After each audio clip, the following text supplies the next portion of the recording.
Halo teman-teman, selamat datang di episode ke-7 podcast unit Riset dan Publikasi Fakultas Hukum Universitas Gadjah Mada, di mana kita akan berbincang seputar aktivitas publikasi sivitas akademika Universitas Gadjah Mada, baik dalam skala nasional maupun internasional. Sebelumnya perkenalkan, nama saya Markus, dan pada kesempatan kali ini URPod sudah hadir bersama dengan narasumber yang keren, narasumber yang kece. Beliau adalah Mas Riko Andi Wibowo, SH LLM PhD. Mas Riko merupakan salah seorang dosen di Departemen Hukum Administrasi Negara yang juga merupakan penulis dari buku Hukum Administrasi Negara. Baik, langsung saja kita sapa. Selamat siang Mas Riko. Selamat siang. Gimana nih Mas kabarnya siang hari ini? Baik, Alhamdulillah. Alhamdulillah. Sudah siap ya Mas untuk membedah sedikit buku Hukum Administrasi Negara dalam 10 menit ke depan? Insya Allah. Oke. Mungkin pertanyaan pertama itu saya mengarahkannya itu kepada sasaran pembaca ya Mas. Judulnya kan Hukum Administrasi Negara, sehingga buku ini lebih seperti textbook ya Mas. Apakah memang tujuannya untuk buku pegangan mahasiswa UGM, apalagi dengan isinya yang berupa pengantar dan pendahuluan, atau apakah memang tujuannya untuk mahasiswa semester awal Mas? Iya, jadi kami itu sebenarnya malah ini menjadi bukan buku teks ya. Bukan jadi buku ajar, tapi melampaui itu. Buku ajar itu kan bayangan kami akan menceritakan tentang hukum administrasi negara yang diperlukan untuk teman-teman pembelajar di kampus ya. Nah, kami ketika menulis ini bayangannya bisa melampaui hal tersebut. Apa yang mau dilampaui termasuk misalkan adalah kami mau mempropos, mengkritik atau menavigasi para pemangku kepentingan untuk bagaimana caranya mengembangkan hukum administrasi negara. Misalkan teman-teman di peradilan, tata usaha negara gitu. Kami juga concern bahwa mau kirim pesan secara eksplisit gitu ya, bahwa tulisan Bapak Ibu para hakim itu kami baca loh. Kami baca, kami sitasi, kami apresiasi jika itu putusan yang bagus, kami kritisi jika itu adalah putusan yang tidak bagus. Untuk kemudian semata-mata sayang, bukan karena apa-apa ya, tapi untuk mengarahkan atau memberikan koridor navigasi bahwa ke arah sana harusnya arah perbaikan pengembangan hukum administrasi negara. Oke. Jadi tadi Mas Riko sudah menjelaskan bahwasanya buku ini bukan hanya sekedar buku ajar, tapi melampaui daripada itu. Ibaratnya untuk melakukan kritik terhadap pemangku kebijakan agar sesuai dengan prinsip-prinsip di dalam hukum administrasi negara. Selanjutnya terkait dengan buku ini kan dirancang oleh dosen-dosen ya Mas, dosen-dosen hukum administrasi negara gitu, yang dimana pasti adalah pembagian penulisan di bab-bab secara khusus gitu. Misal Mas Riko nulis di bab sekian, dosen lain nulis di bab sekian gitu. Nah, kalaupun ada pembagian seperti itu, kira-kira pembagiannya itu didasarkan pada apa ya Mas? Iya, jadi tempo hari sebelum kami melakukan menulis buku itu, kami melakukan considering ya, bertapa dalam quote and quote gitu ya. Terus kami diskusi dulu sama secara internal, kita tuh mau ngapain, mau bikin buku yang model kayak gimana ya kan, konsepnya kenapa kita milih arahnya itu gitu. Termasuk berdiskusi dengan praktisi dan akademisi yang lain ya. Nah, terus setelah itu dilakukan selama sekitar beberapa hari gitu ya. Nah, terus kami sepakati ini. Berarti yang buku kami, versi kami itu adalah harus bab 1, bab 2, bab 3, sampai bab 7 gitu ya. Poin-poinnya apa saja. Setelah menjelaskan itu, maka dari rekam jejak sama passion Bapak Ibu, yang mana nih? Yang mau yang mau handle bab yang mana gitu. Nah, itu yang terus kemudian saya misalkan dapat di bab 7 ya, bab paling terakhir, Mbak Rizky di bab 6, Mas Wirga di bab 1 ya, kurang lebih gitu. Jadi berdasarkan kesepakatan departemen gitu, dan karena juga ada isu passion, maka juga berdasarkan passion dan rekam jejak penulisan sebelumnya. Oke. Jadi melewati proses diskusi antara akademisi lain dengan praktisi, yang kemudian disesuaikan dengan passion di bidangnya masing-masing. Betul. Karena di antara kita, misalkan ketika rapat, tar dulu nih bagian ini kayaknya kita perlu nambahkan juga poin ini gitu. Ada hal-hal yang bagi kami, bagi setiap orang gitu ketika penulis itu perlu mendapatkan feedback dari kolega kan. Jangan sampai nanti kita ngerasa bahwa itu sudah oke, kolega kita enggak, ntar dulu ada yang kurang nih gitu. Nah, proses apa yang menarik dari buku ini dihasilkan dari proses-proses perbaikan yang simultan tadi. Oke. Boleh diceritakan Mas terkait dengan prosesnya gitu, mulai dari penulisan hingga akhirnya rilis Februari lalu. Dan selama pengerjaan, apa yang kira-kira paling menantang gitu Mas, waktu mengerjakan buku ini? Ya, kita jadi setelah tadi kami konseling gitu, setelah itu ada fase di mana kami menulis secara masing-masing gitu, para penulis itu, timnya itu. Jadi masing-masing bab itu ada yang penulisnya, ada yang ditulis sama dosen sendiri, ada yang dosen dan di backup sama mahasiswa. Nah, mahasiswa ini misalkan membantu mengkoleksi putusan peradilan, ya kan? Kayak di bab saya itu ada 2 atau 3 putusan peradilan yang di generate sama penulis kedua. Ada sekitar 7 putusan lain yang saya yang handle sendiri gitu. Nah, setelah dikumpulkan, semua submit. Setelah submit ada cross examination lagi. Jadi satu tulisan itu diuji oleh 2 orang penulis yang dari bab yang lain. Diputar naskah itu gitu. Untuk naskah saya bahkan saya putar sampai 3 orang. Jadi selain di internal, saya kirimkan lagi naskah saya itu ke kolega yang lain di luar dari penulis buku ini untuk dipelototi gitu. Apa urgensinya? Tadi semata-mata tadi itu untuk memastikan proses menghasilkan tulisan yang oke gitu, tulisan yang bagus gitu. Kita nggak pengen yang biasa-biasa aja, kita pengen melampaui dari yang kita harapkan tadi itu. Setelah perbaiki ya kan, setelah dapat feedback itu diperbaiki lagi. Setelah itu kita meeting lagi terakhir kalinya untuk laporan ya kan. Masih ada perbaikan dikit-dikit tapi minor gitu sebelum kita submit ke publisher. Kalau publisher nanti paling cuman typo dan segala macamnya udah, karena sudah rigid sekali proses sebelumnya kan. Jadi relatively yang dari publisher ada tapi bukan hal yang substansial gitu. Berarti penulisan buku ini juga dibantu oleh teman-teman mahasiswa dan setelahnya dikoreksi ya Mas? Betul. Dipelototin sama minimal 2 reviewer ya. 2 reviewer. Kira-kira berapa lama Mas waktu itu kan sebagai editor untuk menulis buku ini? Karena sebagai editor saya cuman nulis untuk bab saya ya. Yang lainnya kan ditulis otomatis.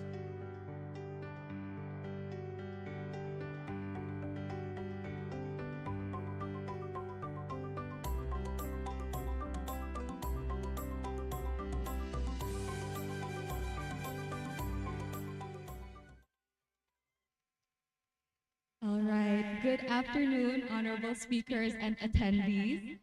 We are pleased to welcome you to the International Seminar on Comparative Legal Research and Methodology. I hope everyone here is in good health and well-being. I am Salsalina Larasati, your Master of Ceremony here today. Before we start our event, I would like to invite Pak Jeto or Dr. Herberitus Jakatriana as the Vice Dean on Research, Community Service, and Information System to give his opening speech. Pak Jeto, you may come here in front with us. Thank you very much. Ladies and gentlemen, first of all, may I greet you. Good afternoon. Assalamualaikum warahmatullahi wabarakatuh. Salam sejahtera, shalom, swastiastu, namo buddhaya, salam sehat, rahayu to all of us. First of all, on behalf of our deans, Mrs. Dahliana Hassans, we warmly welcome to all participants, to all of you in this international events on International Seminar on Research Methodology, and with pride we also acknowledge that this is one of our events to increase our knowledge, our skills, and also our values on research methodologies. And URP, thank you, Pak Yance Arizona, who initiate these events, and also we thanks to all the participants, our students especially, to follow this wonderful event with expectations that we may learn from distinguished resource persons. Yeah, you may also ask, you may also share your idea on the comparative research methodology on law. So this is a good event, and we hope URP, Pak Yance, please follow up this event next years to collaborate with more, partners to do these academic events. So this is all to conclude the warm welcoming speech for our deans. Once again, thank you very much and enjoy this event. Thank you. Thank you for the warm greetings, Pajeto. Now, to ensure that the insights are directly shared, I'd like to invite Nabila as our moderator today.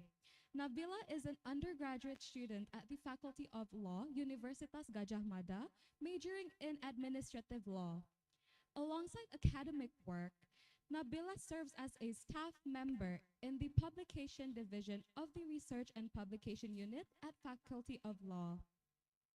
Other than that, Nabila has an outstanding background as she is also a recipient of prestigious scholarships such as the Indonesia International Student Mobility Award, or ISMA 2022, and the Tamasek Foundation Learn Scholarship 2024. Now, Nabila, the floor is yours. Yes. Thank you so much, Laras, for the warm welcome and for setting the tone for today's seminar. And though Laras has graciously welcomed everybody, but I'd like to again state that it is such an honor and a privilege to welcome every one of you in the International Seminar of Comparative Legal Research Method, hosted by Research and Publication Unit of Faculty of Law of Gadjah Mada University. My name is Nabila, and for the next few hours, we are going to delve deep into the world of comparative legal research. Okay, as we gather to discuss the significance of comparative legal research, and I would like to recognize the growing need to understand and analyze legal systems across borders. Because in today's interconnected world, legal scholars and practitioners must engage with the differences and the similarities to be able to foster coordination and to be able to address global challenges. And alongside with our distinguished panel of speakers, we are going to explore the concept, the approaches, the opportunity, as well as the challenges of comparative legal research straight from the experts. And we are fortunate to have with us today 3 speakers who have made significant contributions to this field. We have Dr. Dian Abdul Hamid Shah, PhD from National University of Singapore. And we also have Dr. Mario Gomez from the International Center for Ethnic Studies in Sri Lanka. And we also have Professor Iwan Satriawan, PhD, the Dean of Faculty of Law of Universitas Muhammadiyah Yogyakarta, and he is also the Administrator of Indonesian Comparative Law Lecturers Association. And before we proceed, I would like to remind the participants to first, please ensure that all mobile phones and electronic devices are switched into the silent mode to minimize distraction. And there will also be a designated Q&A session right after all of the speakers are finished with their presentations. So please keep all of your questions to yourself until then. With that said, now I'd like to invite the distinguished panel of speakers to join me on this stage. Can we have a round of applause, please?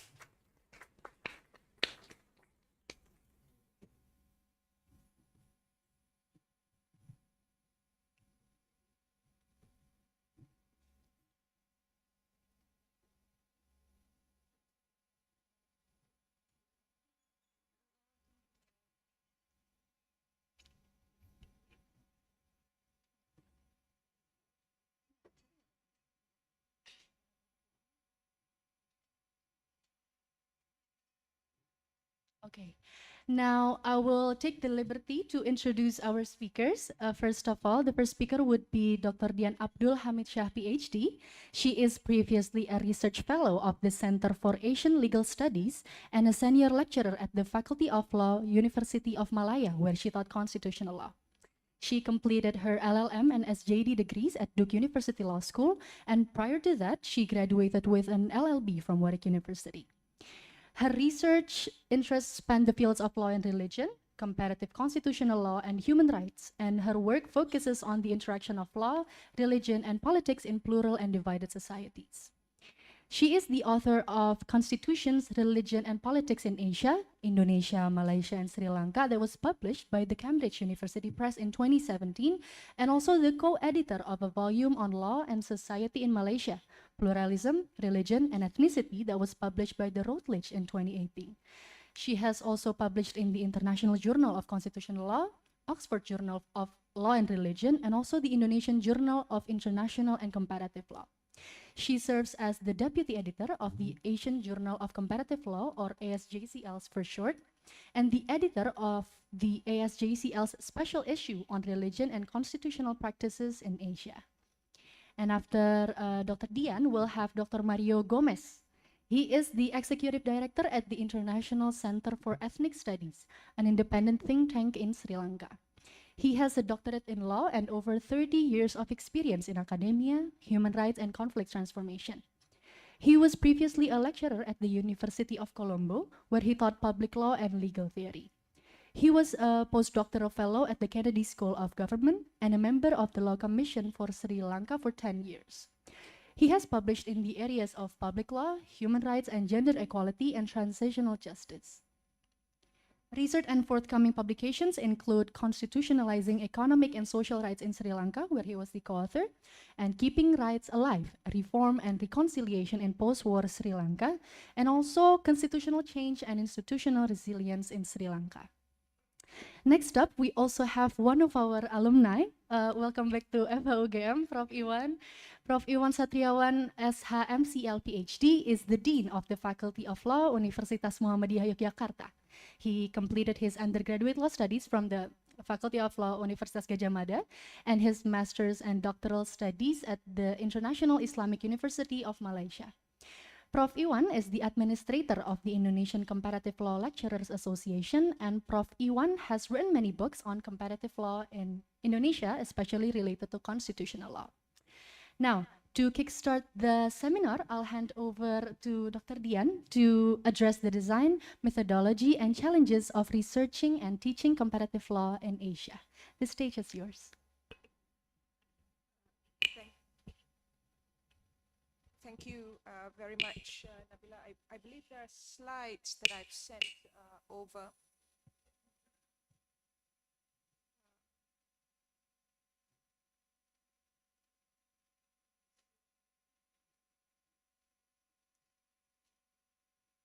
They're relatively short slides, but just to guide the audience on some of the key points that I will make throughout this presentation.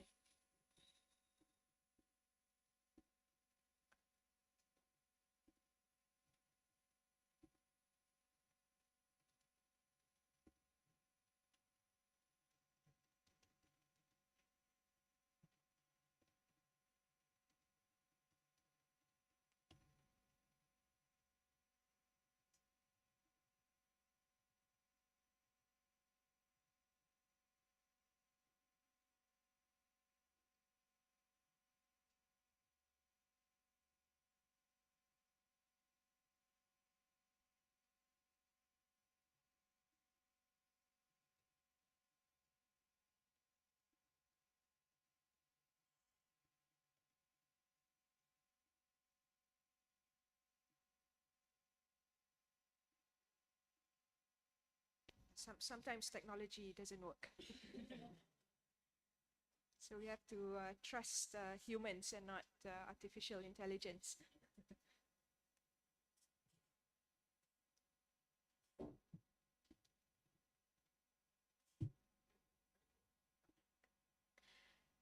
Okay, let me just say first, selamat siang, and thank you to the leadership of UGM, particularly the Unit for Research and Publication headed by Mas Yancha Arizona.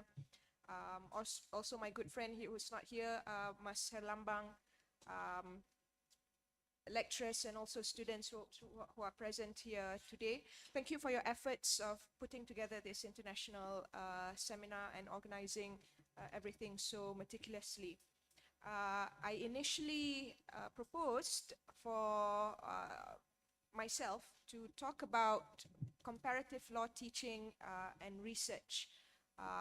And the specific dimensions that I will look at is the design aspect of it, the methodology aspect of it, and also the challenges. So I will do that today. I will definitely address that today. But I will also share to show you how everything works out in terms of research, challenges, and design. A project that I'm currently conducting on democratic political change and constitutionalism in Asia, which is something that we discussed yesterday at UMY. With the hope that it will generate sort of interest and questions amongst you, because these topics are very relevant in terms of what's happening in Indonesia and also in the region more generally. Okay, so I start first by talking about designing a course on comparative law and also designing comparative legal research. I thought I'll start by talking about the design aspects, as I said, of a course. If we're teaching comparative law in Asia, what might a comparative law course look like, and how the ideas from those courses might feed into research. So officially in NUS, comparative law in Asia is called Legal Systems of Asia, officially.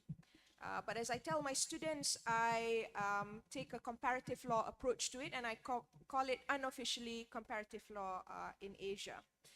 But unlike the name Legal Systems of Asia, it is very misleading, because one would think that we will study the legal systems of individual countries in Asia. But in fact, at least for my course, that's not what we are doing. We don't study individual legal systems. We don't look into substantive laws of different countries on a particular subject, because that would be too descriptive.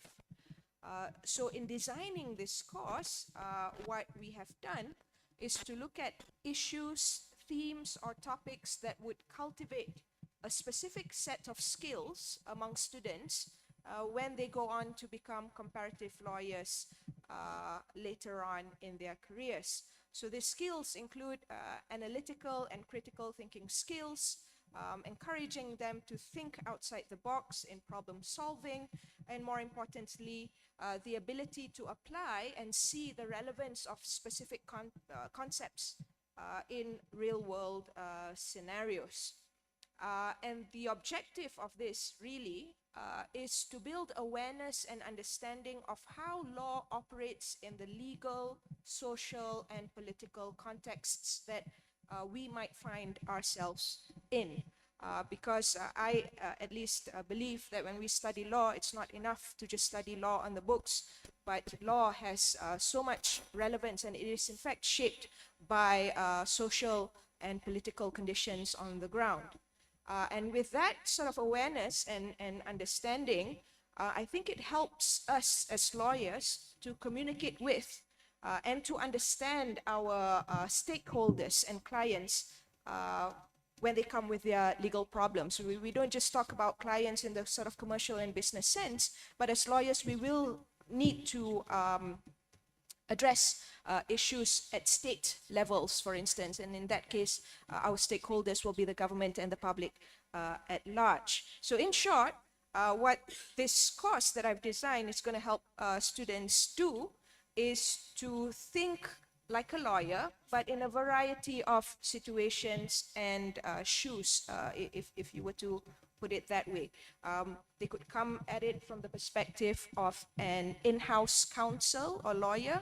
They could come at it from the perspective of a legal advisor, a policy maker, or even a practicing lawyer. So how do I do that? The slides are up, thank you.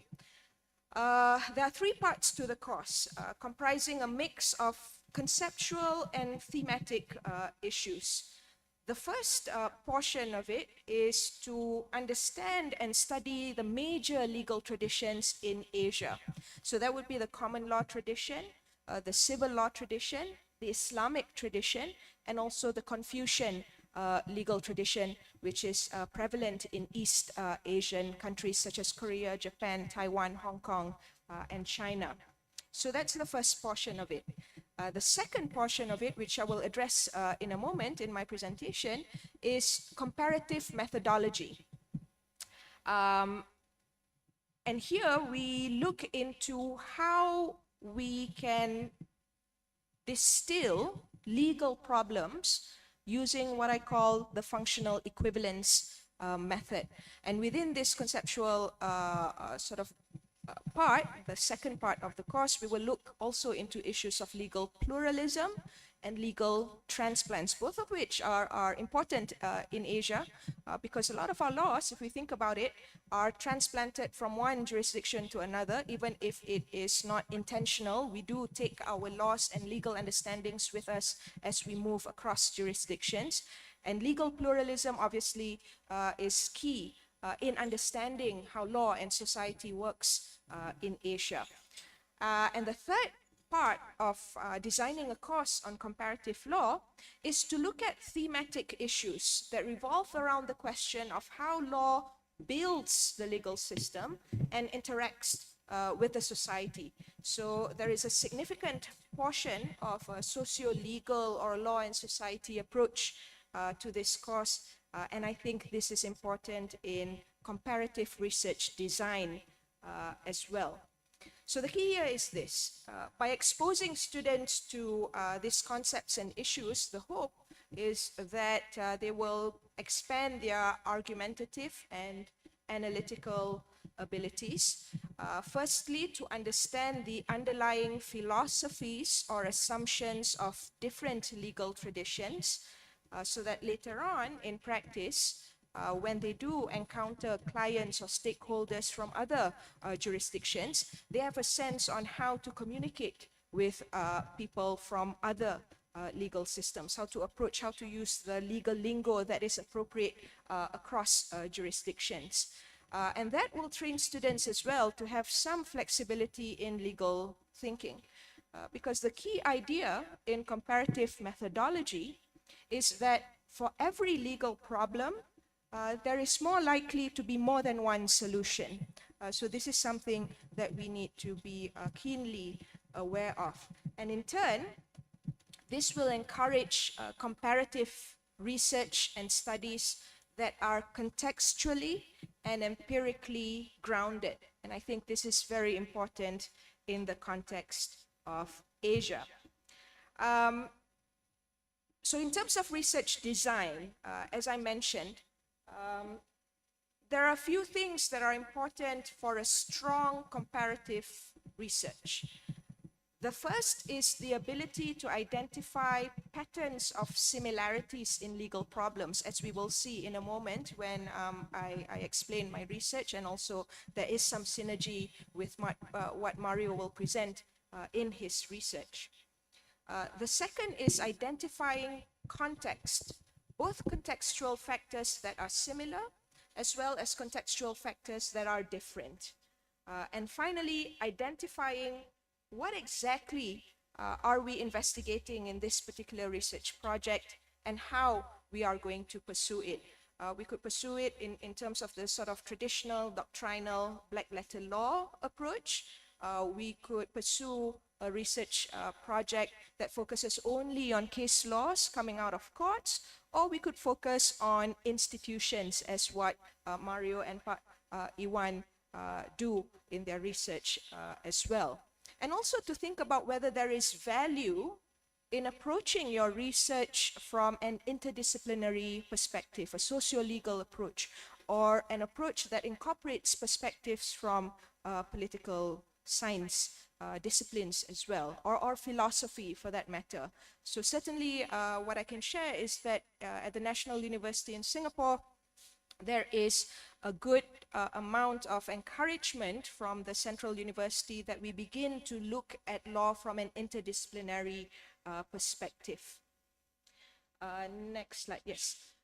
Okay, in terms of methodology, at the broadest, most basic level, and to some extent, this is a question of design as well. We might start with two principles. The first is macro comparison, and this involves comparing the spirit and style of different legal systems, their methods of thought, their procedures. It involves, for instance, comparing legal systems in entirety, or a comparison of broader conceptual issues such as constitutionalism, statutory interpretation, styles of judicial opinions, the role of case law or precedents, and so on. Micro comparison, on the other hand, is where you compare specific legal rules or institutions or principles and how those institutions are set up to solve specific legal problems. Now, often, in my opinion, I think a good comparative research would involve both macro comparison as well as micro comparison. They have to be done together. And the reason for that is that the understanding of specific rules to solve a problem is not enough without understanding the broader system in which those rules and institutions operate, the broader institutional contexts. So most people sometimes they just focus on the micro aspect, but then the research suffers from the challenge or the problem of a lack of contextual fit or awareness in the research project as a whole. The third aspect of methodology is what I call the functional equivalence method. And really, this involves three main stages. The first is to ask the what question. What is the legal problem you're dealing with? And what solution does a legal system offer for that particular problem? The second is to think about the how question. How does a legal system come to that solution for that legal problem?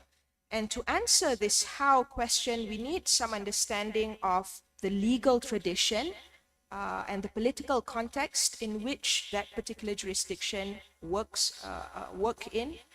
We need to have some awareness of substantive law doctrines, rules of procedure, and also the broader institutional framework. And finally, and this is where context, as I said earlier, is key, is the why question. Why does a legal system give that particular solution for that legal problem you are looking at?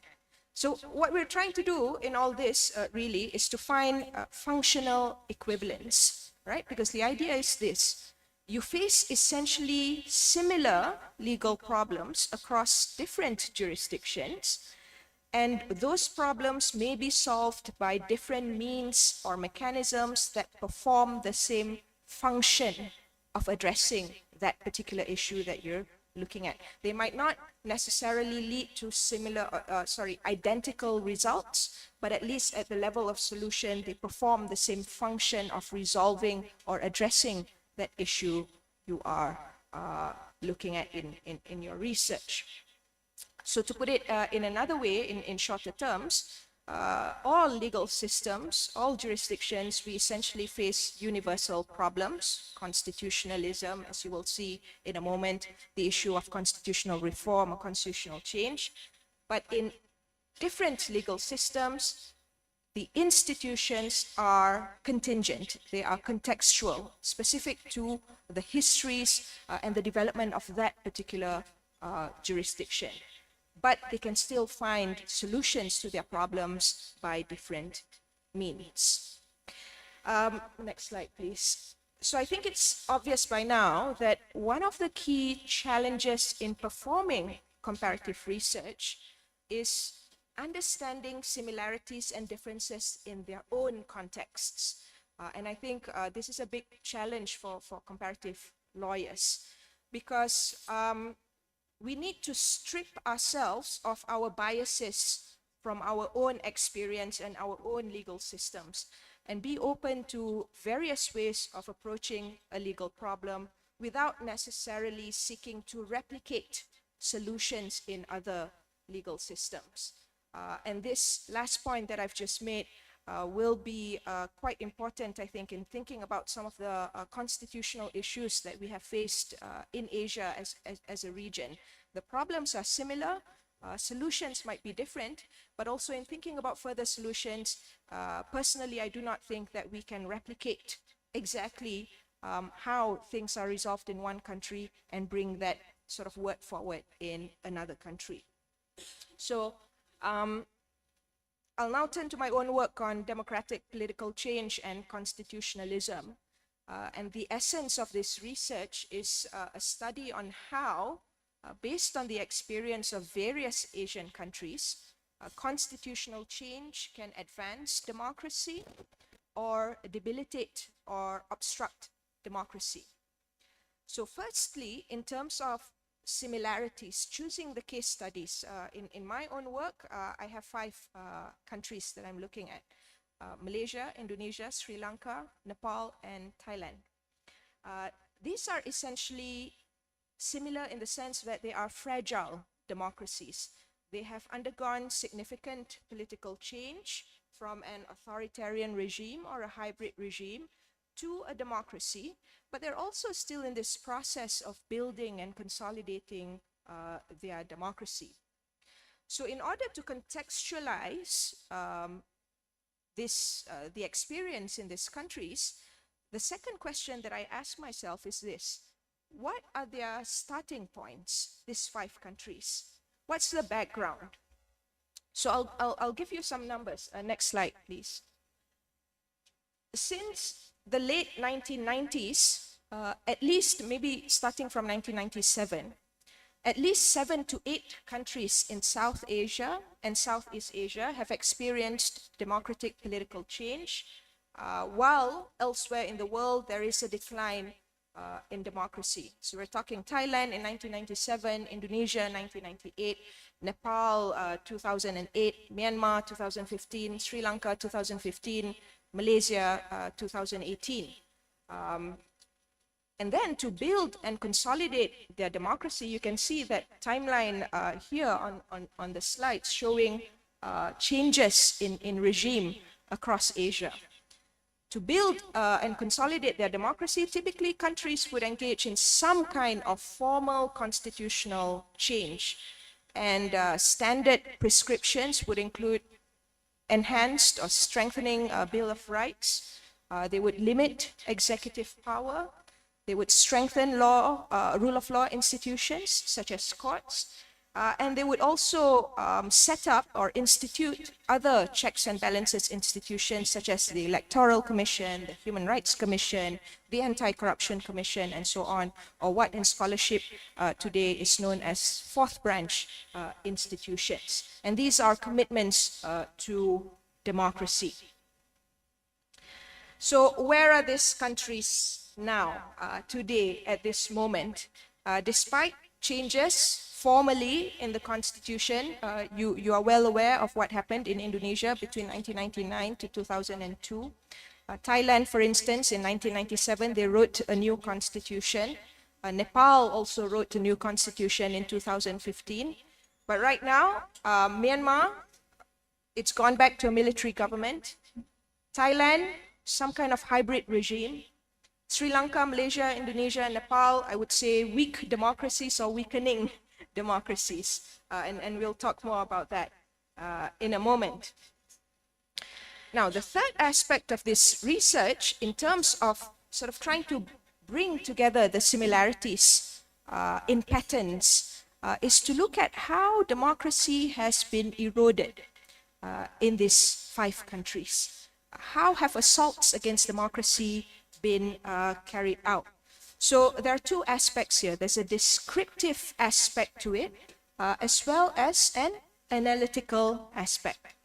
It is descriptive in the sense that when we map out exactly what is happening in all these 5 countries, we need to illustrate, right, specific examples of how democracy is being debilitated or eroded. But the analytical aspect, next slide please, is to synthesize at a broader level what is happening.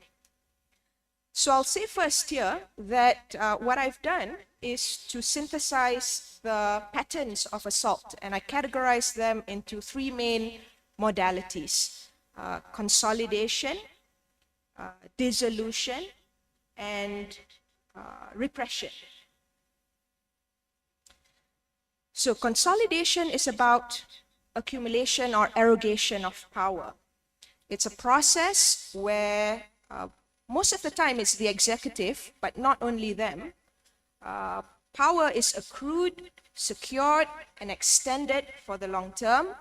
And this extensive power then achieves broad social and political legitimation amongst the elites and the masses. In other words, you'll find executive, and you can begin to think about your respective jurisdictions, right? The government begins to accumulate power, consolidate its power in a variety of ways, and then in the long term, people will start to believe that this is the way of doing things. So that means that it has achieved this broad level of social and political legitimation. I'll give you one example. One way to consolidate executive power is by removing or attacking presidential term limits. There was an attempt, I think there was some discussions in Indonesia a few years ago about removing term limits for the president. But there was an attempt in Sri Lanka in 2016 to extend the presidential term limit to 6 years. And for me, this is an attempted informal constitutional change. I call it informal because what happened was the president at that time interpreted the constitution such that he says, I have 6 years because I came into power before this constitutional amendment was put into paper, and therefore I have 6 years on the presidency, not 5. And there are, of course, consequences as to when, if he could extend to 6 years, there would be massive consequences for constitutionalism in Sri Lanka. But of course, what happened in the end, long story short, was that the Supreme Court stepped in to say, no, you cannot do this. You cannot interpret your term limit in such a manner. And therefore, he accepted the decision and he didn't go through with his plan. Another way to consolidate executive power, and again, you might begin to think about this in your respective jurisdictions, is by co-opting current or former military men into administration. And this is usually to carry out the government's agenda, to give the appearance of stability and authority in governance. Of course, we know that constitutionally, there is nothing to stop the government from appointing former military men into his or her cabinet. But the practice of that, I think, when it becomes normalized, especially in the context where a country has a history of military rule, that could bolster the government's efforts to accumulate and consolidate power. So last 2 points here that I want to raise is dissolution as a modality and also repression. Now, dissolution involves shattering institutions that are supposed to constrain the power of government. So it entails this process of dismantling or dissolving structures and norms of democratic governance. So essentially what the government does, either through the legislature or through executive regulations, they dismantle or rewrite the rules of the game to the point that mechanisms to curtail power become weakened or completely absent altogether. In Thailand, for instance, under Thaksin Shinawat's rule, after their democratic political change, he basically undermined and captured independent institutions such as the Constitutional Court and the National Counter-Corruption Commission, so that those institutions then cannot function in the way that they're supposed to function to curtail the powers of the Prime Minister. Finally, repression. And when we talk about repression, it's more about civil and political rights, but it's not just any civil and political rights. It's those rights that create or give you the conditions to have a strong democracy. And mainly these are freedom of speech and expression, and also electoral rights, right? Universal franchise.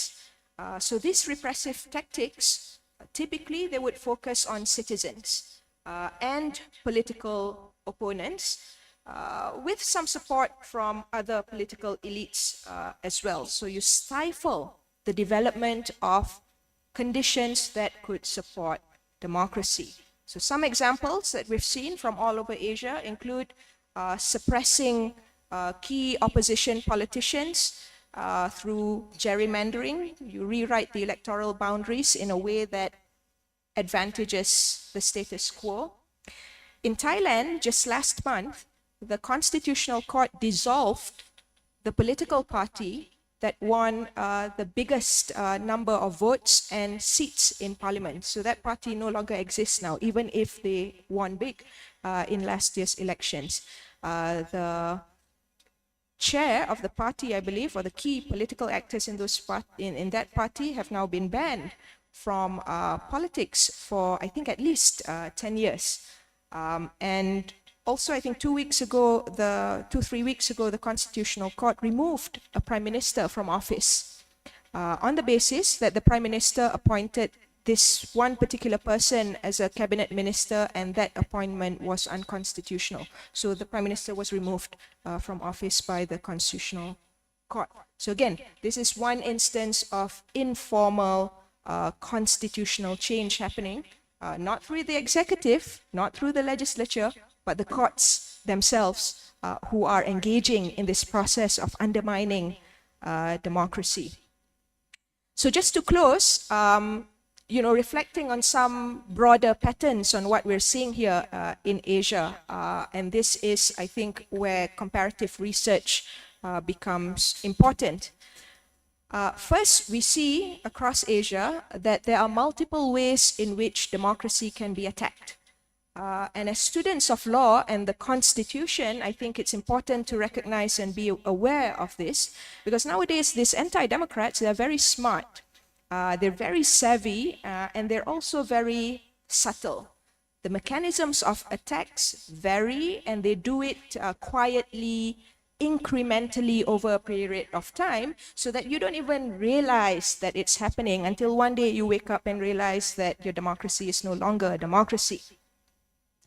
The second takeaway point is that we also sometimes don't realize what's happening to democracy, because when these anti-democrats engage in their assaults against democracy, they package that as ways to strengthen democracy.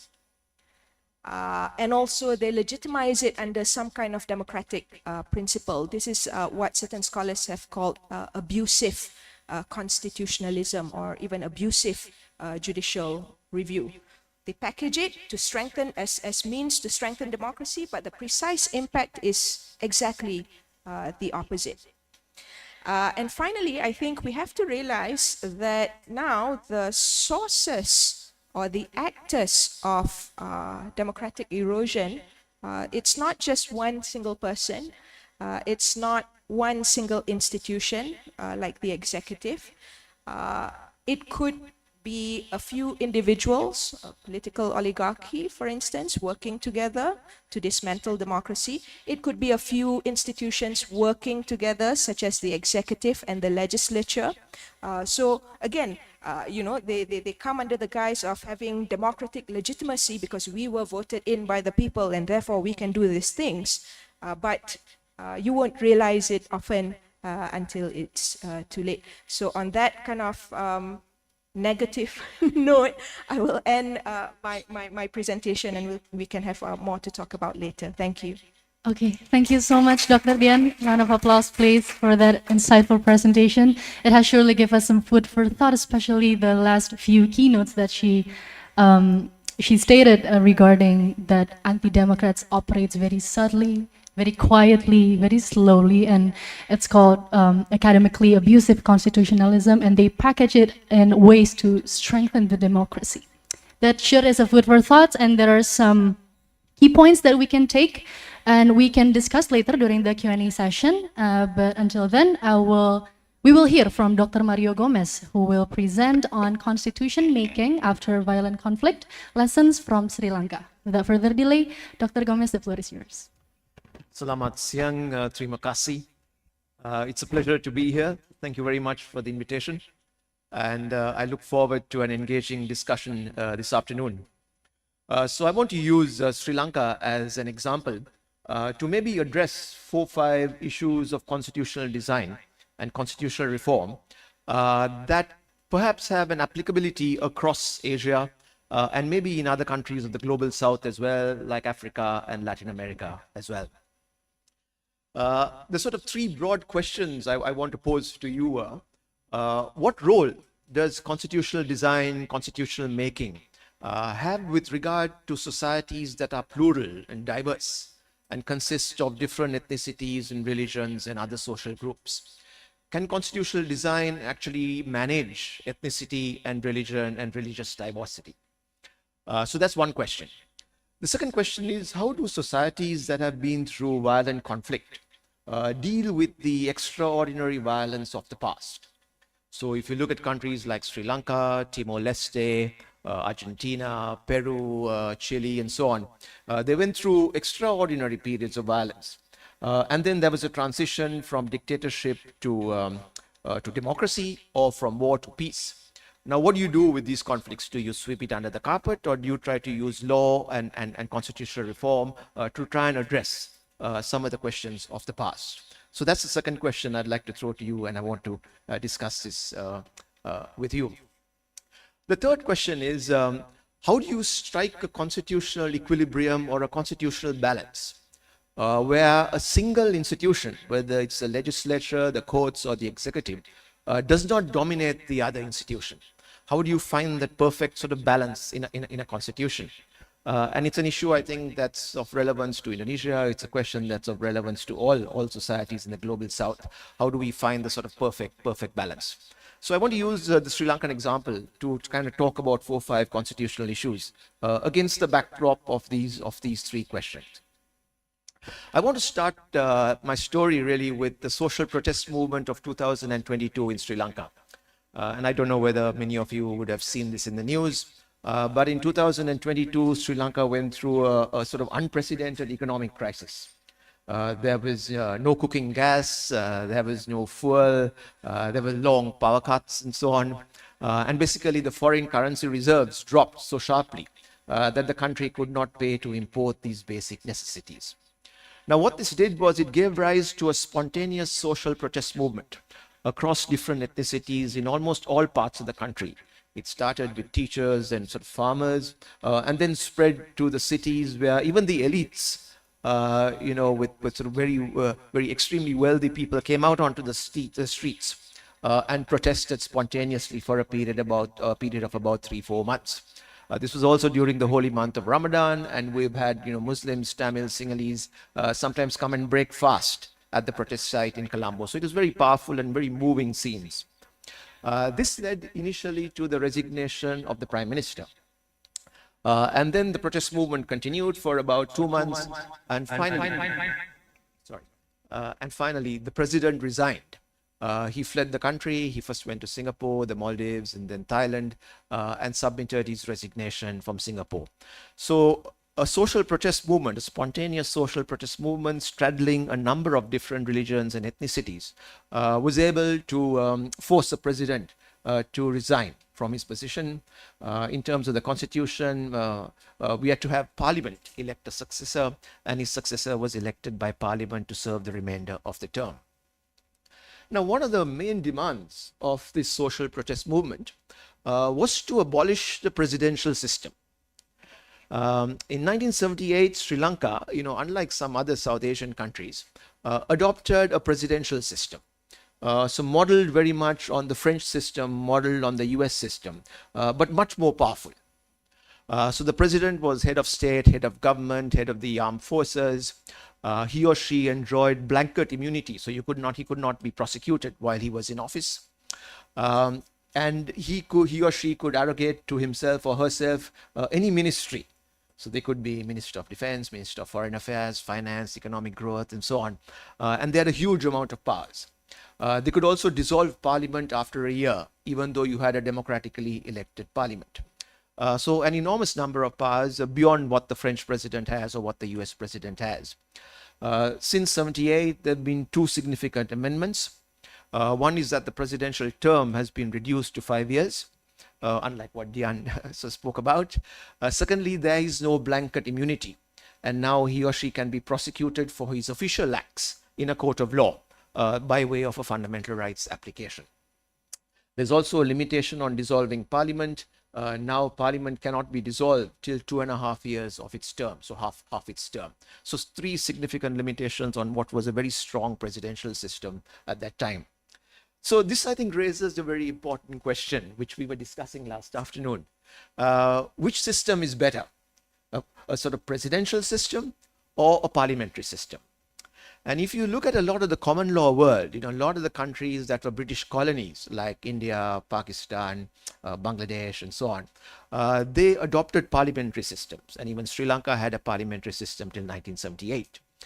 So there's the argument that a parliamentary system perhaps has a little more of a democratic perception, because you have a prime minister, you have a cabinet, and they exercise powers collectively. On the other hand, the president perhaps is kind of elected, but maybe aloof, has a lot of powers, and perhaps there is a tendency to descend into dictatorship and so on. But it's a question I'd like to ask you. What do you think? And maybe we can take a vote later on. And we were having this discussion last afternoon. What system might work best in a particular context, like Asia, like Indonesia, like Timor-Leste, like Singapore or Malaysia? And which system can prevent the country descending into dictatorship and authoritarianism, and perhaps promote economic growth and social equality and so on. So that's one question I'd like to raise with you. This whole tension between a presidential system and a parliamentary system.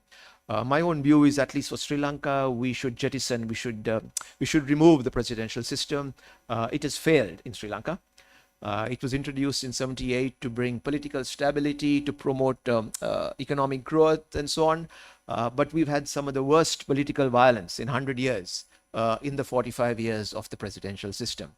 So my own view is that Sri Lanka, we should go back to a parliamentary system because I believe it's a more collective system where you have a prime minister who is accountable to parliament, and he or she is in parliament to answer questions, whether it's from the opposition or other members of parliament.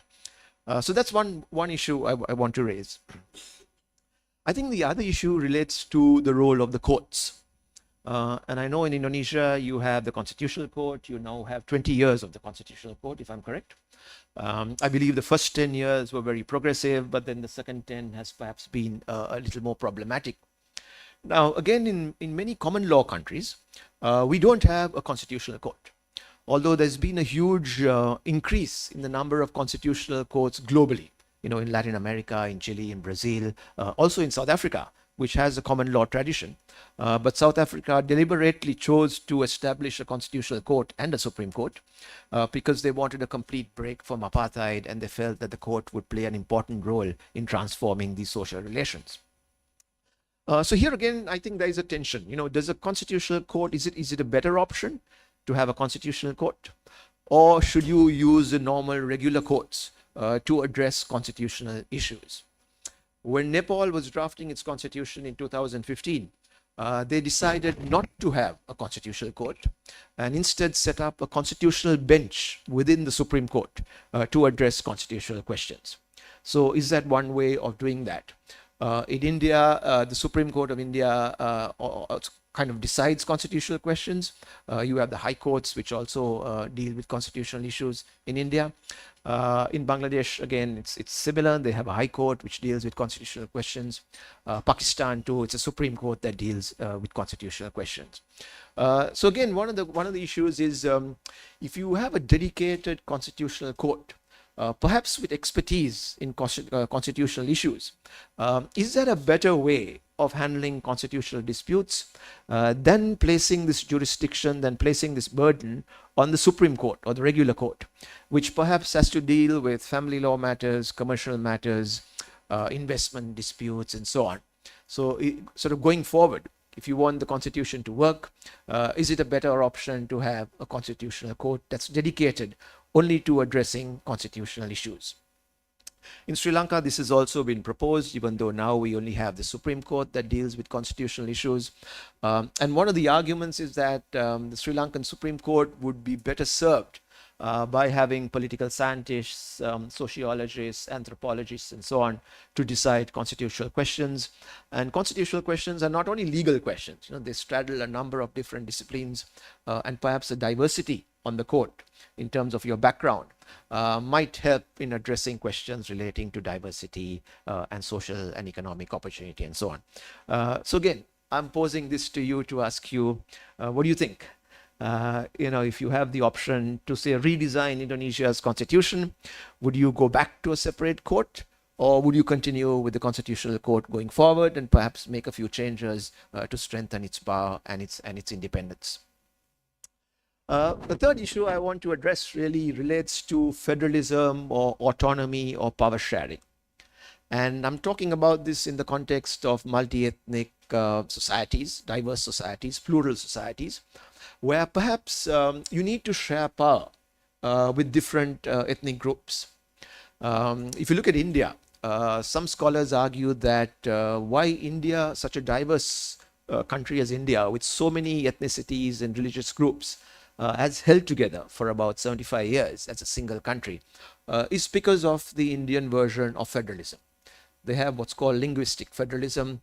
Different states have powers over certain areas, but in effect, really, the center is quite strong, and the center can intervene in the state in a number of different areas, and there's been a lot of contests between the state and the central government.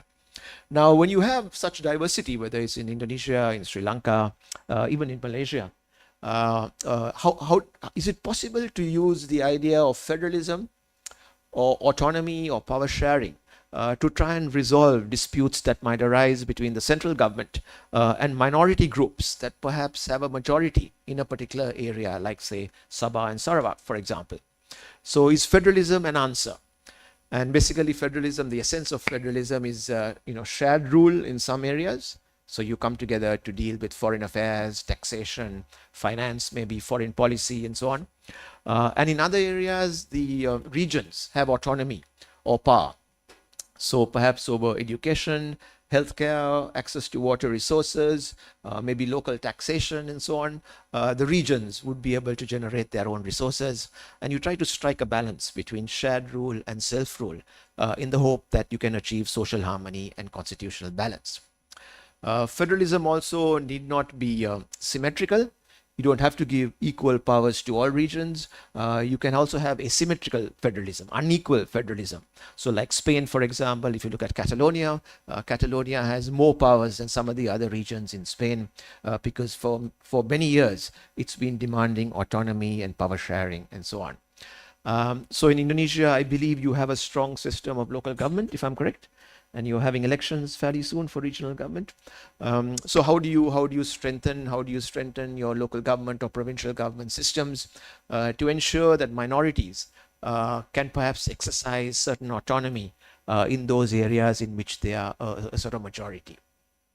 So that's another issue I want to pose to you in terms of sort of constitutional design in multi-ethnic and plural societies. Another issue I'd like to raise with you is the question of independent commissions or fourth branch institutions that Dian also spoke about. Conventionally, we've had three branches of government. Okay? We've had the executive, we've had parliament, and we've had courts. And the conventional thinking is that these should all three be equal. But if you look at from about the 1990s, and I think Philippines was perhaps a pioneer in this respect in 1987 after the fall of Marcos, you've had a whole lot of independent commissions that have emerged. If you look at the 1987 Constitution of the Philippines, it set up a sort of human rights commission. And in many respects, that was the first modern human rights commission, I think. Now, globally, you've had like a huge spurt, huge growth in human rights commissions, in gender commissions, in bribery and anti-corruption commissions, in women's commissions, electoral commissions, elections commissions, and so on. And there's been a growth in what some people call the fourth branch of government, these independent commissions. Now, are they important? Are they a waste of time? Are they a waste of resources? So, for example, South Africa has about 6 commissions that are called Commissions to Advance Democracy and Human Rights. Should you entrench these commissions in the constitution? Should you set it up by way of ordinary legislation? I know Indonesia has a Right to Information Commission. And in Sri Lanka, one of the most important institutions in the recent past has been the Right to Information Commission. If you want to demand information from government that should be in the public domain, you can make an application for a right to information. If that fails, you can then go to the Right to Information Commission and say, I want this information made public. So we've had, many important applications like how many foreign trips have ministers gone on, for example.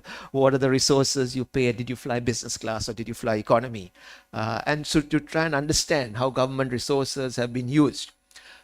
So again, another question I'd like to raise here is in terms of constitutional design. We've seen these independent commissions now being entrenched in constitutions, whether in relation to gender, human rights, equality of opportunity, or elections.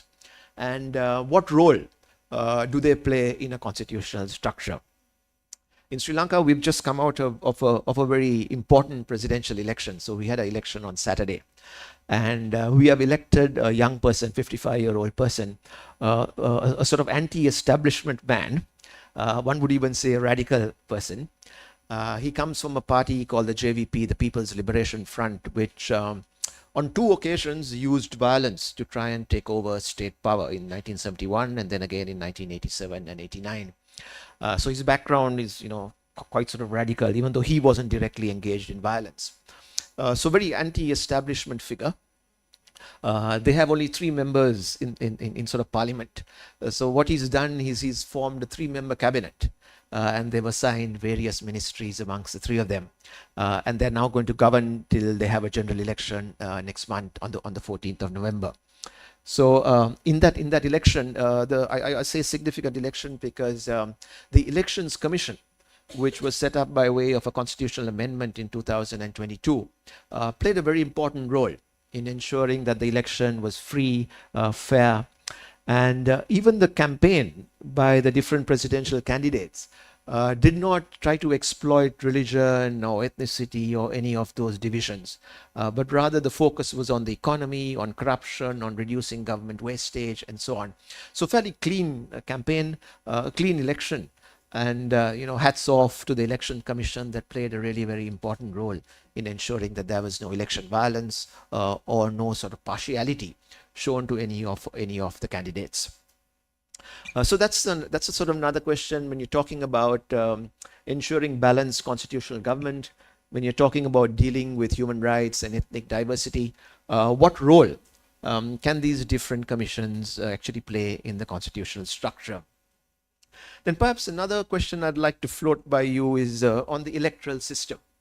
I'm not sure what the electoral system is in Indonesia, but broadly you have what's called the first past the post system, where you have a constituency and whoever wins that wins the constituency, so like the UK, and then all the balance votes are disregarded.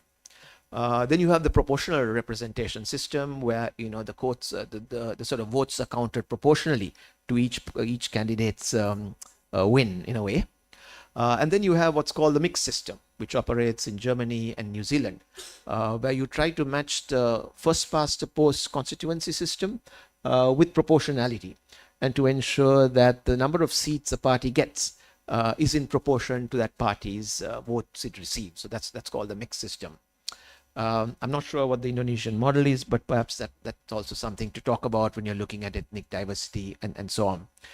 In Sri Lanka, one of the issues has been the lack of women in parliament historically over 90 odd years. So Sri Lankan women got the right to vote quite early, 1931, 7 years after the UK got it. But still, we've never had more than 6% of women in parliament. And even having produced the world's first woman prime minister in 1960, women have been severely underrepresented in institutions of governance. In 2018, for the first time, we introduced a local government quota to ensure that at least 30% were there at local government level. But still in parliament, it's about 5.8%. At provincial government, again, it's about 2.3%. So extremely bad. And one of the demands of the women's movement in Sri Lanka has been for a quota to ensure that at least 33% of the people who are elected to parliament and all levels of government are women. So that's something to also think about in devising a sort of electoral system. Finally, I want to raise this question about when is constitutional reform possible? When is constitutional change possible? What is the combination of politics, of public opinion, and other social factors that perhaps can drive constitutional change in a country? So some constitutional scholars have used this term constitutional moment. There is a constitutional moment, suddenly, that permits countries to engage in constitutional change. And I'll just give you an example from Sri Lanka. In 2015, the country voted out a very previously highly popular president, Rajapaksa, who had won the war with the LTT, with the Tamil Tigers. But he was voted out in a peaceful election. And even though the party in power did not have a parliamentary majority, it was able to introduce a significant constitutional amendment that reduced the powers of the presidency. So without a majority, without a parliamentary majority, this party was able to drive through a very important constitutional amendment in 2015. So some scholars argue that there was a constitutional moment. This was soon after an election, so you had public opinion and you had the electorate behind you, and the other parties did not want to oppose this constitutional change. So again, I want to raise with you, what are there particular moments in a country's constitutional and political history where perhaps constitutional change becomes possible? What are the factors that enable constitutional change to occur? Say you have a social protest movement. Does the energy and the momentum from that permit constitutional change to take place? If you have a huge electoral victory and there is a change of regime, does that regime change, the politics of that regime change, enable a country to engage in constitutional reform, even though you might have sort of reactionary forces opposing that change? So I want to leave you with that thought and sort of ask you to reflect on when you think it's possible for countries to engage in social change. And just to conclude by telling you, in Sri Lanka, I think we face three difficult challenges. One is dealing with our violent past. How do we address the question of what's often called transitional justice? After you've been through violent conflict, you need to address human rights violations that occurred during that conflict. How do you build social cohesion? How do you build social harmony among the different population groups in Sri Lanka, the Sinhalese, the Tamils, the Christians, the Muslims, the Malays, the Burghers, and a number of different other population groups who are in the country? How do you find this perfect balance, constitutional balance, between the executive, the legislature, the courts, and the independent commissions? And what sort of scheme of constitutional design might enable Sri Lanka to do that? So with these questions, I'll pause and look forward to a very interesting Q&A. Thank you very much once again. Thank you so much, Dr. Gomez, for your thought-provoking presentation. We have gotten some questions for our Q&A sessions later. Among that is, there are 3 key points about the questions. One would be, what is the Constitution design role in a plural society, and how do you build a cohesive society through Constitution?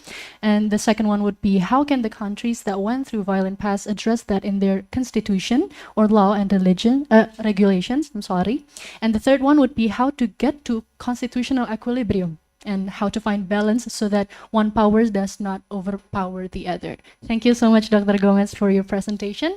And next up, we have Prof. Iwan sharing about his expertise on comparative law in Indonesian legal education and research. Now I shall give the stage to Prof. Iwan. Silakan, Prof. All right. Thank you, Nabila. Well, ladies and gentlemen, allow me to share my experience in using comparative law method in our faculty. At least I teach 2 subject or courses in comparative approach. The first one is I teach the course of comparative law method in postgraduate program.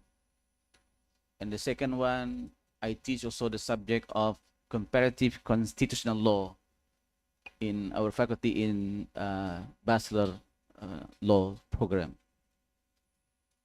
But actually, if we look at our curriculum, in some courses, okay, in nature, we use comparative approach in explaining the issue, the legal issues to our students. And I will show you the courses that we offer to our students. Well, another issue that I would like to emphasize regarding to this topic, right? Comparative law methodology.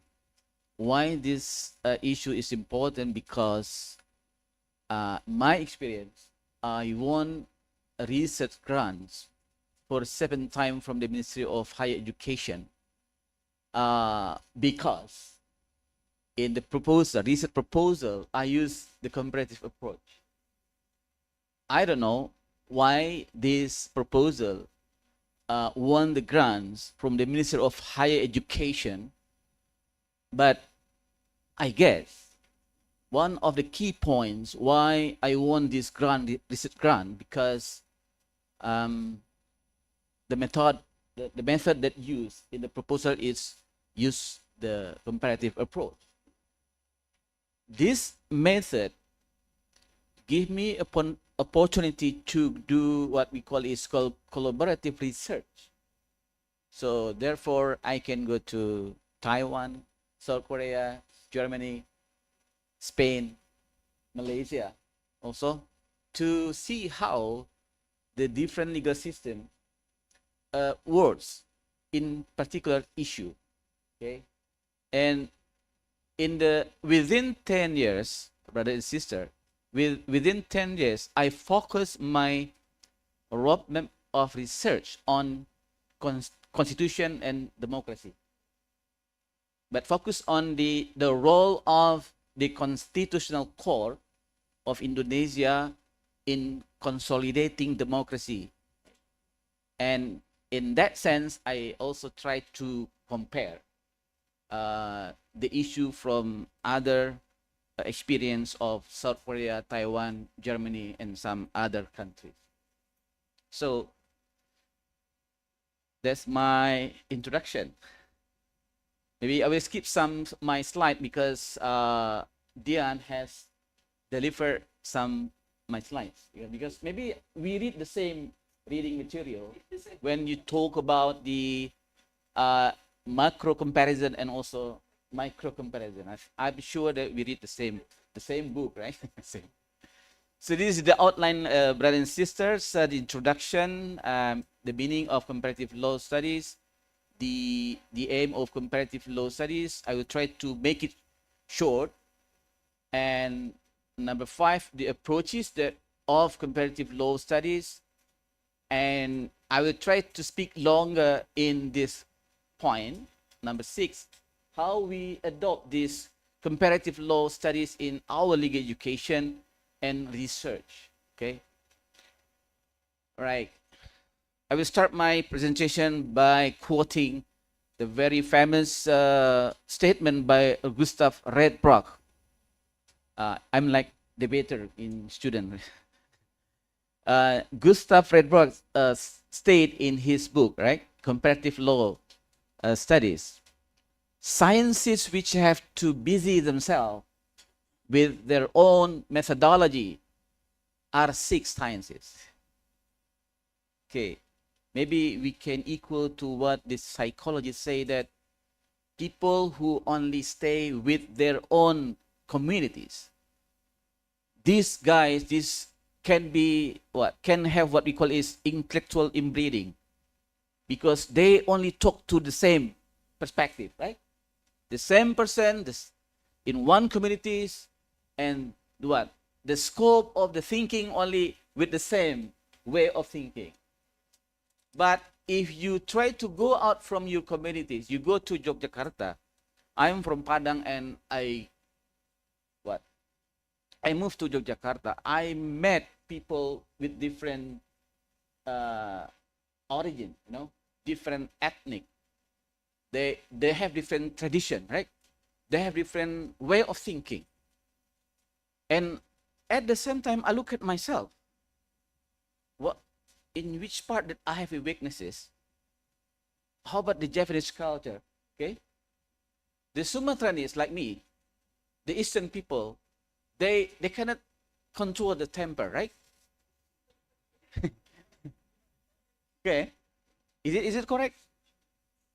But if you look at people in Yogyakarta, the culture, even you disturb the Jogjanese will say, sorry, sorry, brother. I think this would not happen in Sumatra and in Moluccas or in Sulawesi, right? So this is how we look at the difference of culture, okay?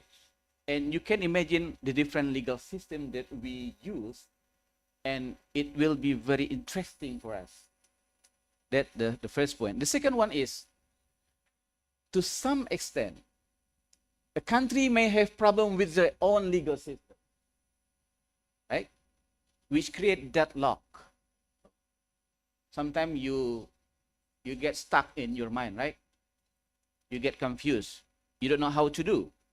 But when you meet your friends, you discuss with your friend, and your friend gives you perspective, and you find a solution.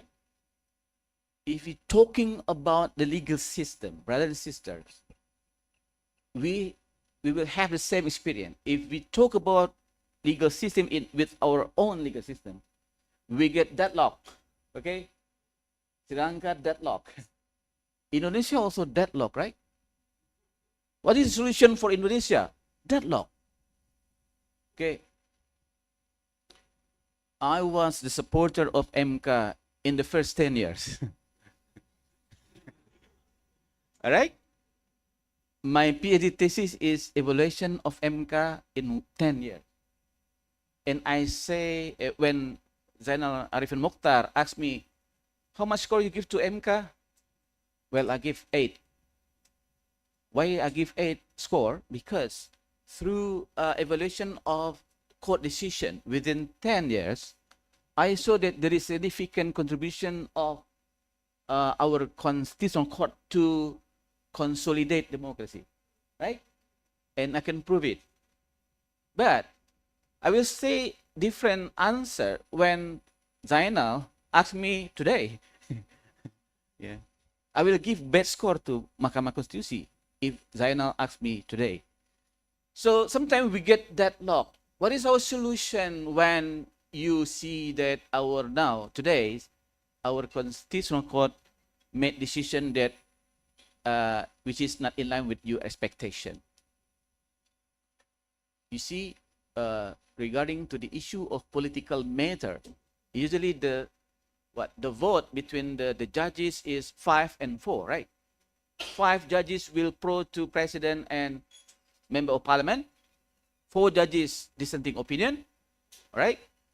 Maybe only 2 judges which is struggle for dissenting opinion in political matter, and the 2 more judges sway, right? Yeah, sometimes on the right and sometimes on the left. So how can we solve this problem? Okay.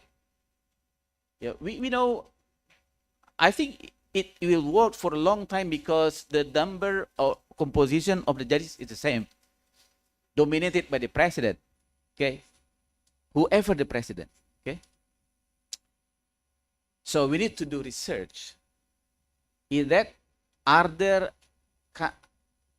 countries use the same appointment of justice, like Indonesia, we adopt the South Korean system, but actually we don't adopt comprehensively what the South Korean does with the appointment of the constitutional justice. Okay, so sometimes our own legal system create that law. Okay, so therefore we need to see other practice, best practice from other country. And globalization has made the world related to each other intensively. It will today it would be easier for us to connect each other, right?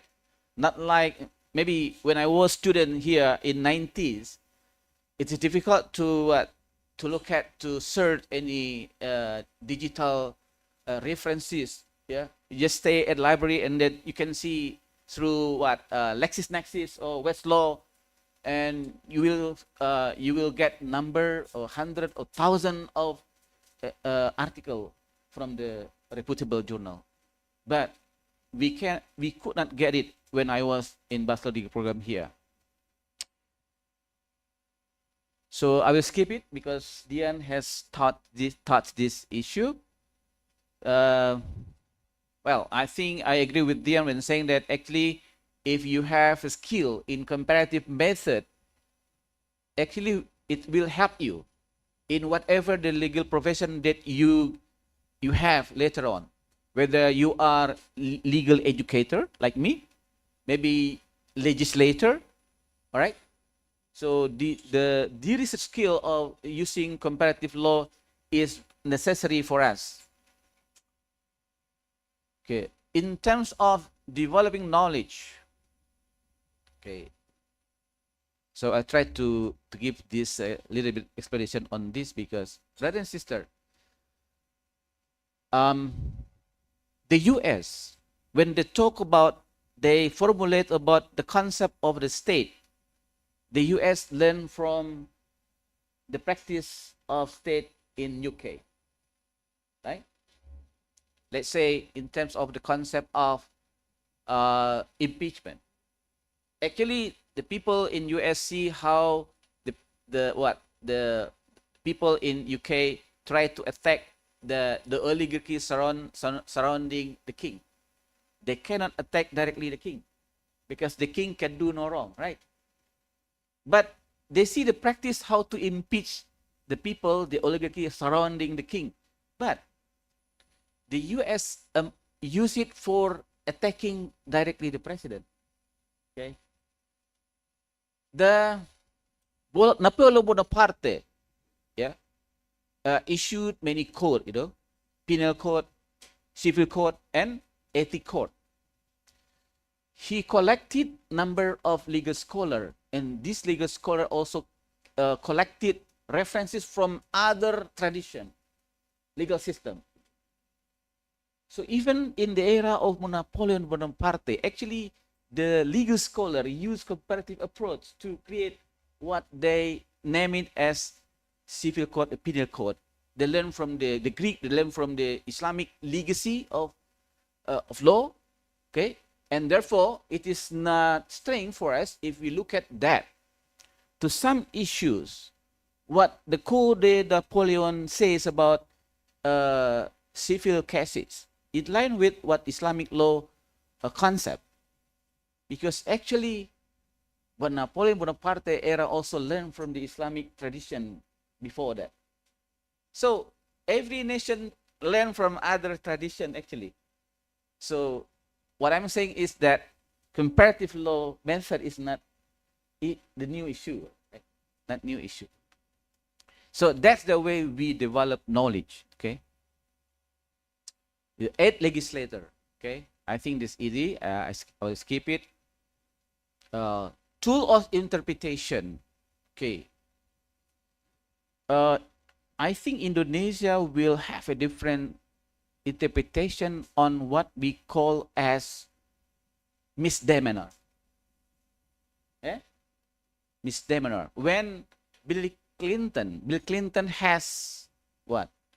Had a sexual scandal with Monica Lewinsky, right? It is like a misdemeanor, right?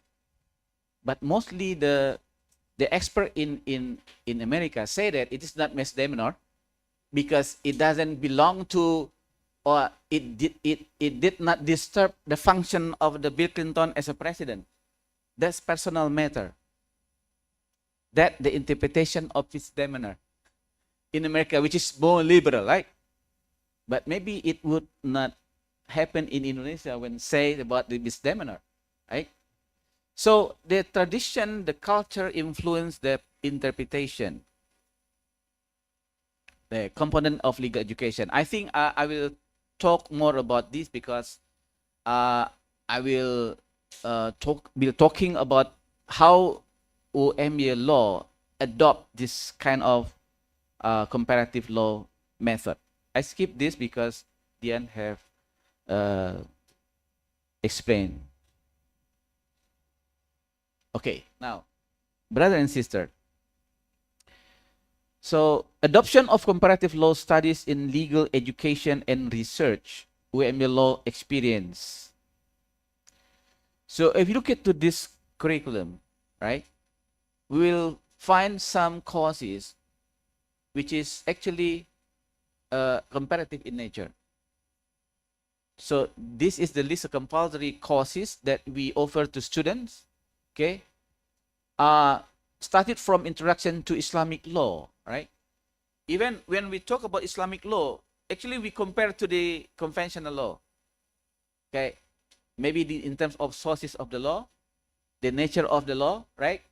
So in terms of also the type of punishment, if you talk about introduction to law about punishment, right? So this is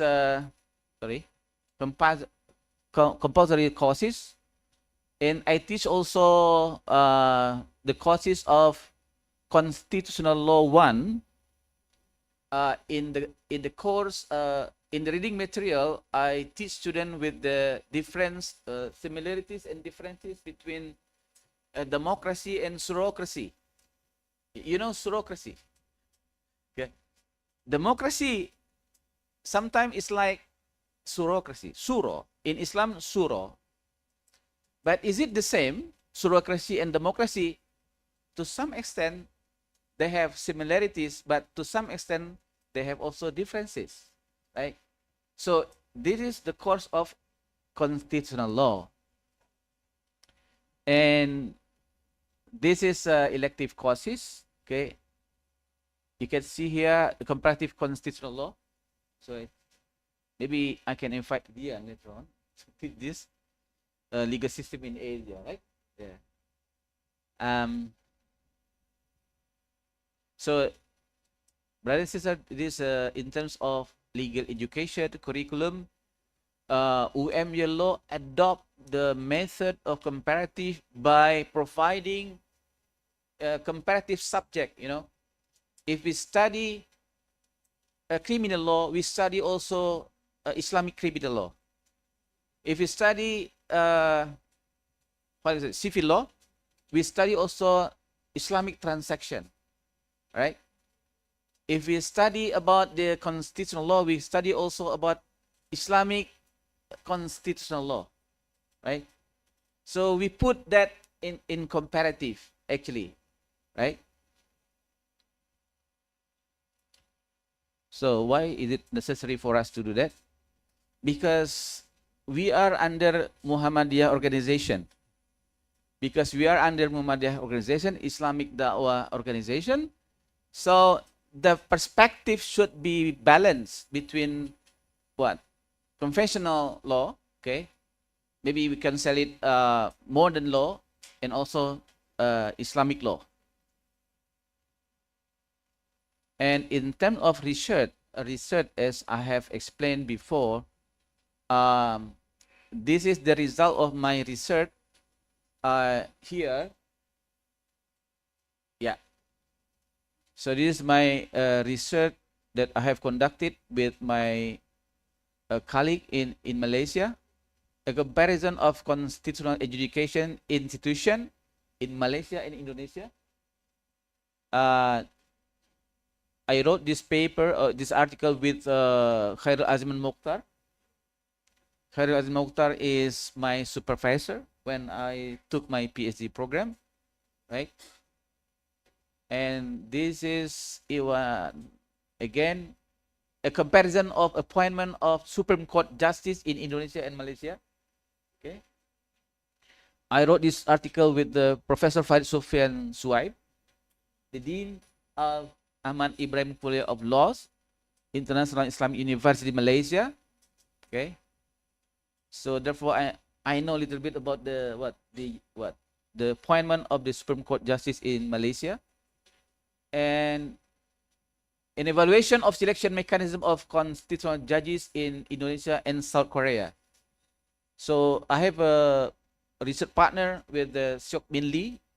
He was the researcher at the Constitutional Court Institute in South Korea.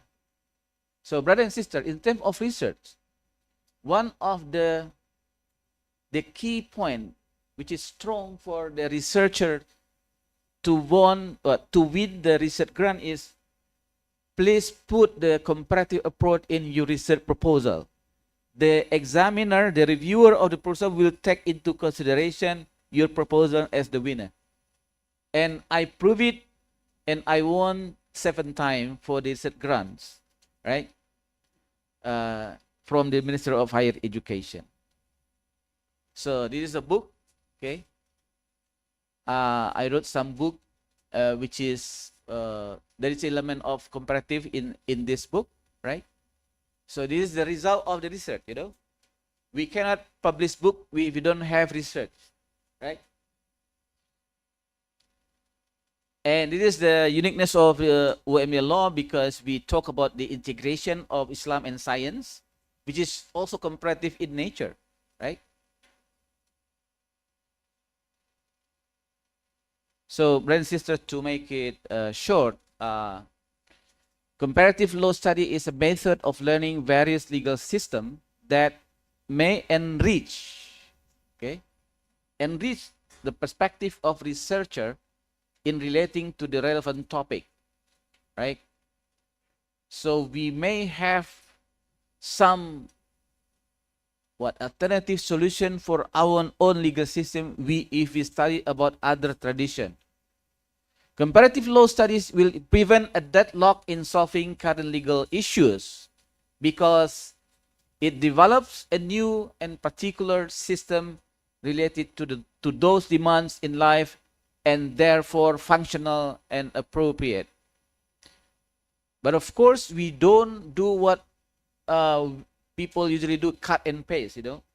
We just cut and paste what practiced by the US, by South Korea. But as intellectual, we have to modify, right? And actually what the scholar doing is in that way, right? And therefore the name is research, not search, right? Okay, if search means that you, without having any background knowledge, you do search. But what we are doing is research, which means that actually there are many archive of research that has been done by other scholar, and you read that archive and you try to develop that archive and finding the novelty, the new dimension of the topic. And therefore we call it research, not search. So science develop step by step from other tradition. We see other tradition and then we develop that tradition. And therefore we need to be critical, to not do what we call is cut and paste other tradition, implant it to our own country, but try to see how this tradition, the legal system that practiced by other country, and try to adapt with our own condition. In that sense, that the function of the legal scholar, to think about how to modify this legal tradition to our own legal system. However, comparative law study needs specialists. Okay, I think that's the aim of our seminar today, right? To trigger you to be whether you are interested to be the specialist in comparative. I declare myself as a comparatist because I took my master in comparative laws, right? And then also in my PhD program, also I emphasis on the importance of the comparative method, and I always make any proposal by using a comparative approach. And I think this comparative approach become my strength of what? Research skill. Right? So, however, comparative law study needs specialists, okay? And therefore, you have to be master in English as well, maybe in different language, not only Indonesia. If you don't speak, you can read the foreign language, you cannot do comparative approach because you have to read English book, English reference, maybe France. And therefore, in Malaysia, in one of the program in master and PhD program, the student must master in at least 3 languages: English, Arab, and the student must choose other language. And therefore, if you read the reading material or reference footnote of the article of these students from ISTAK Malaysia, ISTAK IUM, you will see the footnote in English, in Arabic, in Germany, and Greek, to see how rich the reference used to discuss the issue. Okay, and for Indonesia, usually the problem is English, foreign language. I think Nabila, you can be comparative, right? Yeah. I think all participants here can be comparative because you are able to speak in different languages. So the legal scholar who seriously conduct comparative law research, okay, continuously, and until today I'm doing this kind of research. I'm writing a book also, some book that also use comparative approach, and that's the way the legal scholar contribute to the development of legal science and provide particular legal policies in the relevant countries for our country. So there is no deadlock.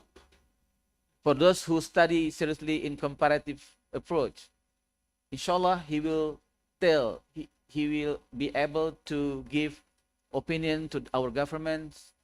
Okay, we love this country. Even we don't like the government, but we have to give solution to the government. Okay, that's different thing, right? We love the country, and therefore we try to criticize the government, but we give also solution as a scholar. So how can we solve our problem of composition of the Constitutional Court judges? The same question to Mario Gomez. Is it our presidential system is correct, and we maintain until the end of the day presidential system harga mati? Huh? No. Other country can adapt the presidential the government system. If they look at there is loopholes, there is a problem. But of course, what we have to do is we have to do serious research to formulate the solution, whether presidential system is better. We can do research whether among the countries in the world, and we put on the table that which are countries that use presidential system, and which are countries that use parliamentary system, right? And which is more stable? Okay, which is more stable? Which is more give prosperous to the society? Okay, which is more less of corruption? Okay, you can do that. Do your own research. But I know, if I look at some data from internet, mostly the country with the very high rank of index rule of law is the country in European countries. Denmark, Finland, Sweden, what else? This country, 10 top of the rank of the country with a very high rank of index of rule of law is the European countries, which that I'm sure that they use a parliamentary system, not presidential system. Presidential system like Indonesia, Philippines, that always dramatic democracy. You know? Yeah. Too costly democracy, dramatic, segregated the people, cebong and kampret. Sekarang menjadi cepret. Right? So this we need to do research. And at the same time, if you look at to the data, right? I read my statement to Mario Gomez. You see other data that show which is country that in terms of index corruption is low. The lowest corruption index is those country with the top index rule of law. So there is relation between the degree, the level of how we behave, how we obey the law, how we obey our constitution, okay, with how we combat the corruption. More corruption, which means that our government officer corrupted, right? So this the important data that we have to study. Why those country more stable? I think Indonesia, Sri Lanka, what else? Nepal, some country in subcontinent country. If read one book edited by Tusnet, say that this country, and I think Indonesia include in one of this country, even not in the book, right? Unstable constitutionalism. And you see Indonesia now is, we call it unstable constitutionalism, model democracy. Okay? You know model democracy? Model democracy is like pocho-pocho dance. Sometimes our democracy look good and sometimes return back to the previous era. Yeah? So there's a model democracy. I think the term used by Tim Lindsay in the article, model democracy. Okay, unstable constitutionalism, maybe another term that the connote is the same, similar. I think that's my sharing to all of you, brother and sister. Hope we can have more discussion. Thank you very much. Okay, thank you so much. Waalaikumsalam warahmatullahi wabarakatuh. Thank you so much for introducing us to the nature and an underlying philosophy of doing comparative legal research. But not only that, he also gave us tips to win the grant from the Minister of Higher Education. So maybe you could keep notes of that. And also, he has tell us the practice of comparative legal research in UMY especially. So maybe UGM can surely learn from UMY's experience, again, doing a comparative research. And now we shall get into the question and answer session, where I will invite the participants to engage with the topics discussed today, especially since Dr. Mario Gomez has also, instead of maybe you giving the question, you're also welcome to maybe give a bit of your mind to answer the questions from Dr. Mario Gomez.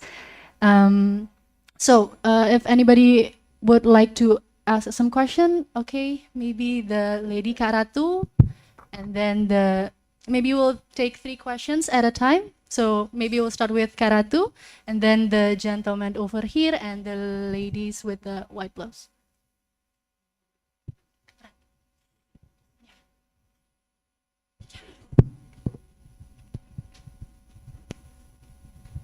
I actually have a few questions, but also for Mario, but I think I'll pose one for Dian first for the sessions and keep the other for another sessions.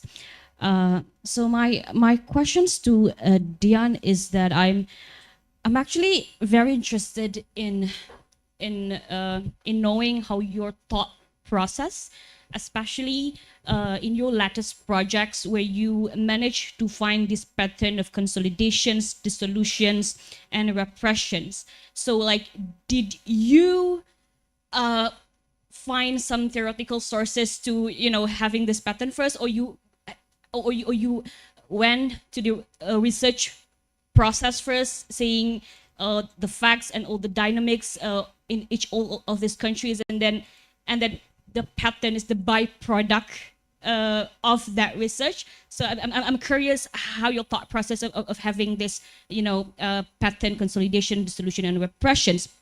And also, did you think that this also might be some similar to like a theoretical exercise at the end, like, because we're talking about like fragile democracies, like, could you like do you envision that this might be something that you can, or people can, think of or replicate or test in other fragile democracies outside your, 5 sample countries? And the other questions is in terms of, I just would like to know, as a comparative constitutional scholars, I bet that you study like 5 countries. I mean, like, how do you manage to tackle the different languages? And I think Prof. Iwan also can share his thoughts on that. Like, how do you manage to find the right archive?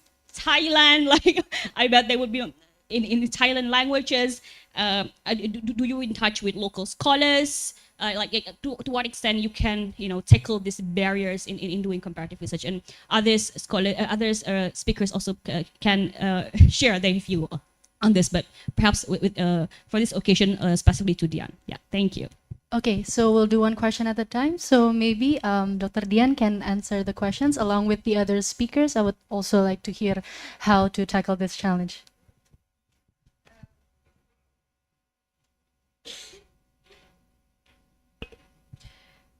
Thank you, Ratu. Tough question, but a very important one, I think. Thought processes on the latest project and how I looked at these patterns. So I would say firstly that we need to have a strong literature review of what has been written on democratic decline everywhere. And that's my starting point. So when I started out studying this phenomenon, I realized a few things. First is that when people talk about Asia or democratic decline in Asia, they would typically study one country. There's literature on India, on Indonesia, but there's nothing truly comparative yet. So that's one point. Second, even when I broadened sort of the scope to look beyond Asia and how people studying democratic decline have looked at that phenomenon in Latin America or in America, for instance, there was a tendency to just focus on the executive office, the president. Maybe to some extent in Latin America, they look at the role of the courts and the military as well. So then I thought, okay, if you look at the executive or the president, the tendency is, of course, to consolidate power, right? The president wants to arrogate power to himself or herself. But then it's not enough to look at it from that perspective, in my opinion, because having then looked at these case studies in Asia, I realized that it's not just, as I said earlier, just about this one person arrogating power to himself or herself. There is a broader process and mechanism at which this happens, and therefore I came into this sort of modalities question. I said, okay, there's a consolidation aspect of it. There is a dissolution aspect of it where the effects might be the same, but the mechanism of how you dissolve is not the same of the mechanism of how you consolidate power. So that's the other aspect of it. I confess I'm not the theory generator. To be honest, I don't like theories. But if someone then reads this study and takes it on to build a bigger grand theory, then, by all means, go ahead and do that. But as I said, that's sort of my thought process, looking at the literature review broadly, what happens, and then going to specific countries, seeing the trends, and then thinking about what is the gap that needs to be filled when we think about this phenomenon of democratic erosion in Asia. So the other question is about the methodological challenge in these 5 countries. I think I'm quite lucky that in all of these 5 countries we can find more or less reliable and very good materials in English. What I've also done is, and this is an important part of my work, my research, is that I like to go to the ground to do field work and interview people. So there you get some sense as well, talking to people on the ground on how it plays out in practice. And again, thankfully, that I have managed to find local institutional partners, such as in Sri Lanka, where materials are being disseminated in English, where people can communicate in English, and therefore you can kind of tease out the relevant information from them. Even in a difficult country like Thailand, I would say, there are local scholars who mostly, even if they publish in the Thai language, if you talk to them, they could find a translator, they could at least explain to you what's happening in English. And I think in that sense, I've been quite lucky. And in Indonesia, when I do research, I speak Bahasa, so I think that's quite important as well. But this is also something that I raised earlier, right? When we do comparative research, it's important to contextualize it. When we do research on Asia, it's important to study Asia on its own terms without kind of wanting to match ourselves to the global north. And this is a growing area of research. How do countries in the global south, like Malaysia, like Indonesia, Sri Lanka, Thailand, and so on, deal with issues of constitutionalism, and how we might uniquely deal with these issues and find solutions for these issues in ways that are different from the experience of the global north. And the message here is that in Asia we have our story to tell, and that we should tell our story. Okay, maybe Dr. Mario or Prof. Iwan would like to also add. Okay, thank you, Ratu. How can we tackle the challenges of comparative research with different countries? How can we do research in many countries? Like, we don't do research with different countries in 1 year, Ratu.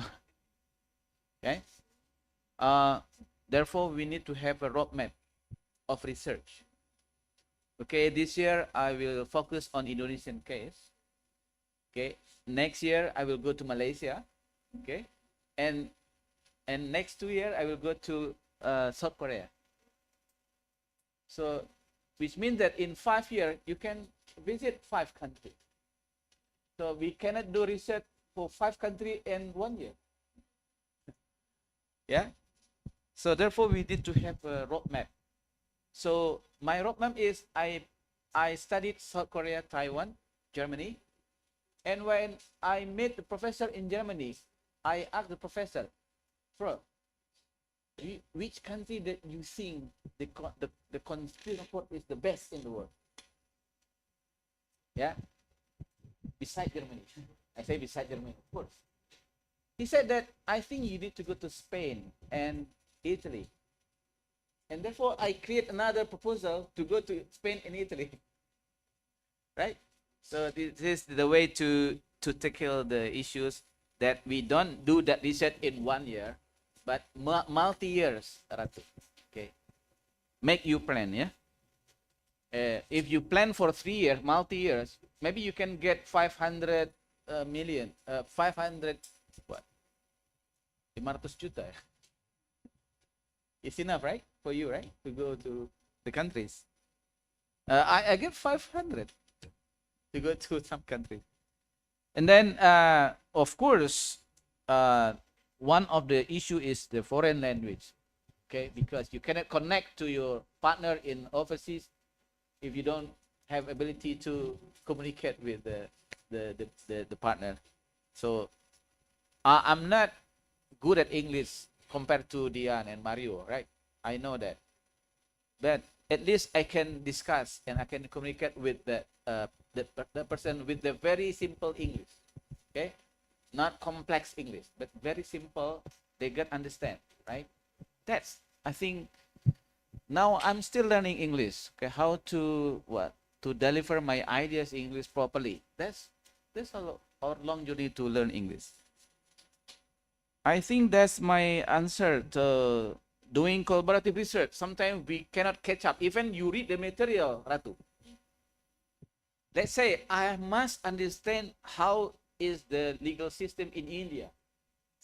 Maybe I need to study for 4 years to study about Indian legal system. We understand Indonesian legal system for 4 years, right? Yeah. But to make it short, I collaborate with the Indian scholar, okay, to formulate the article. I collaborate with the scholar from South Korea to formulate the paper. So that would be easy. Thank you. Okay, thank you, Prof. Iwan. And maybe Dr. Gomez, you would like to also give your opinion, or is that enough? Well, very briefly, something that's happening now is there's a great interest in Asian comparative constitutional studies.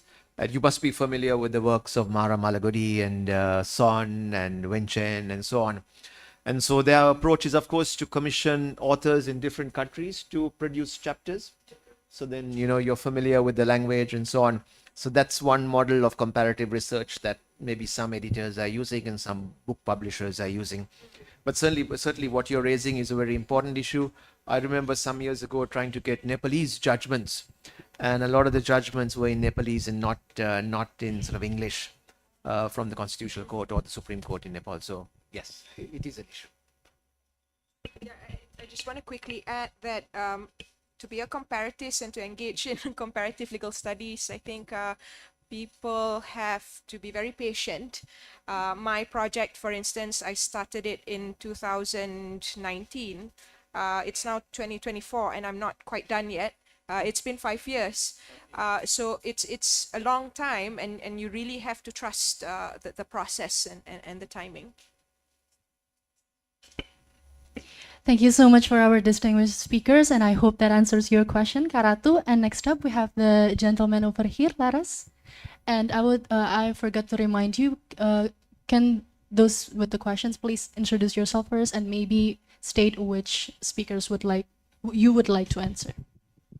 Thank you very much. My name is Indra. I'm a student from Master Law study in criminal law. So thank you very much, all of the professor. In here, I would like to say I gained a lot of knowledge, substantial knowledge in comparative law between countries, particularly in the topic of constitutional law and democracy. But I am quite interested, it popped out in my mind as it's focused on my future research, especially how to use the method by exploring other scopes maybe and focuses in legal comparison, of course. The idea of comparative that do not focus to between countries or inter-countries or solely the topic of constitutional and democratic frameworks. Maybe it's out of topic, but I'm really curious to ask if the applicability of these comparative law methodologies, such as macro comparison, micro comparisons, and functional equivalence method, to be applied in the study in specific topic on difference, for example, in Indonesia only, in the topic of different customary adat law systems. So with a single country like Indonesia, so it's not between countries, but it's in Indonesia, but in customary law systems between differences between them. So, for example, curious on the restorative process between national criminal law through the adat law offense mechanism. So can this comparative methodologies be effectively employed to focus exclusively on one country, but we know what we compared, which is the customary adat laws, and how would be it applied in that kind of focuses? Thank you very much. Maybe I want to ask for all of the lecturers in here. Thank you. Okay, thank you so much for the question. Maybe we can start with Dr. Dian or maybe Prof. Iwan, and also Dr. Gomez if you would like to give your opinions as well. But it's interesting regarding the questions on applying comparative legal research not across borders, but within the same country and a different discipline. So, Okay, I suggest you to, if you talk about indigenous people, masyarakat adat, why don't you compare between the, like, let's say, the protection of the indigenous people in Malaysia and Indonesia? What the constitution says about the indigenous people in Indonesian constitution and Malaysian constitution.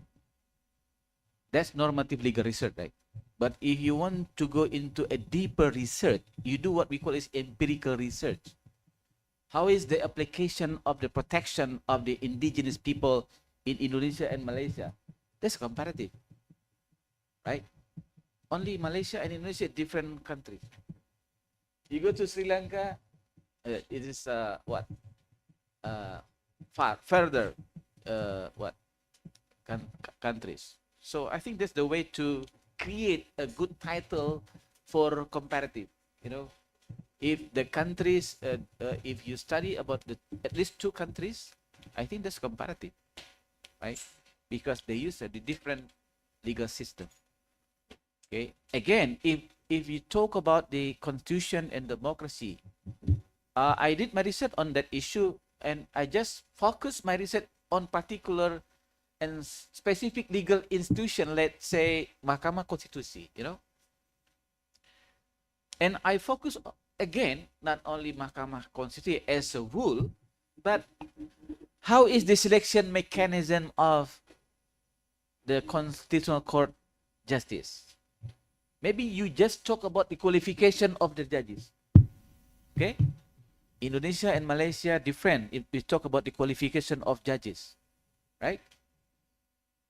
If you look at India, different again, because in terms of selection mechanism of the Supreme Court judges, even executive and parliament do not involve in the process, you know. So Indian tradition preserve the independence of judiciary by having unique selection mechanism where the candidate of the Supreme Court judges appointed by the existing Supreme Court justice. They do not involve the parliament. They don't involve the executive. But we involve the parliament, right? Yeah, Judicial Commission, and then give names to our member of parliament, right? But India, no. So this is how they have a different tradition. Indonesia and India, and also different from Malaysia.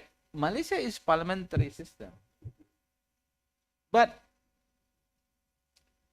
the candidate of the Supreme Court justice do not deliver to the member of parliament.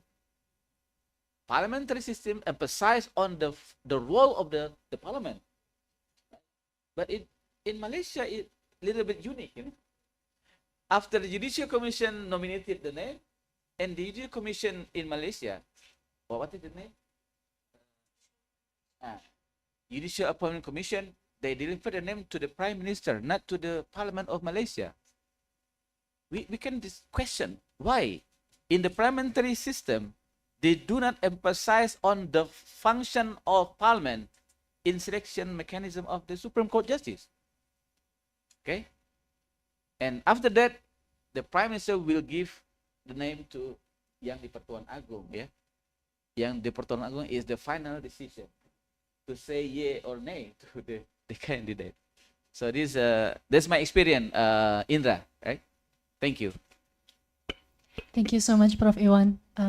Maybe Dr. Dian would like to also Yeah, I want to answer. address the question of methodology. So obviously, when you ask if this methodology could be applied to other fields, I would say absolutely yes. In fact, when we talk about comparative law methodology, a lot of this developed out of European scholars studying private law. So definitely, you know, you can apply it to other fields of law as well. When we go into the specifics of case studies, whether you can do comparative study for just one country. there are two views on this, really. One view is that if you want to do something truly comparative, you need to compare two or more legal systems. The other view is that even if you study one single legal system on one particular issue, you could kind of adopt an outsider's perspective looking back into your own legal system or that one legal system that you want to study. And therefore, it becomes a comparative exercise as well, because your perspective is now the perspective of an outsider looking in to the legal system. So for your topic, I would say it could be plausible for you to look at these different indigenous systems, ways of approaching, what do you call it, reparation, was it? Restorative justice. You could look at these different indigenous systems as legal systems of their own. And compare them accordingly. I think that's plausible. We don't necessarily need to tie ourselves to jurisdictions. The other thing is that it's also plausible, and this is something that I think we could draw on Mario's expertise, and because he focuses a lot on Sri Lanka. Even if you focus on one country like Sri Lanka, that doesn't mean that you can exclude or you need to exclude other perspectives as well. You can see from Mario's presentation, he makes the main reference point is Sri Lanka, but where possible and where relevant, he does draw on experiences from other case studies as well. So you can have that one main case study, but you can also make illustrations or references from other case studies, and I think that's also a comparative exercise. Thank you, Dr. Dian. Maybe Dr. Gomez would like to also chip in. Well, very quickly, if your question is that whether it can be applied to other disciplines, very definitely yes, the comparative method can be applied. And I'll just give you one example, a book on criminal law edited by two of Dian's colleagues, Theo Lian and Jacqueline Neo, on how the penal code has been applied across different systems in Asia. So they looked at the English penal code, how it applied in India, Sri Lanka, Singapore, Malaysia, and so on. So if you're looking at different disciplines, very definitely, I think in commercial law, it's used a lot, even though there's been a certain globalization with regard to commercial law. But if you're looking at a country, many countries in Asia have plural legal systems. So for example, in Sri Lanka, we would have the Muslim law, we would have the Tesafalame, which is a Tamil law, and we'd have the ordinary legal system. So sometimes people study, say, family law, like custody, inheritance, divorce, and so on, across these different legal systems. And India would be another very good example where you have multiple legal systems coexisting. So you can use the comparative method even in a single country.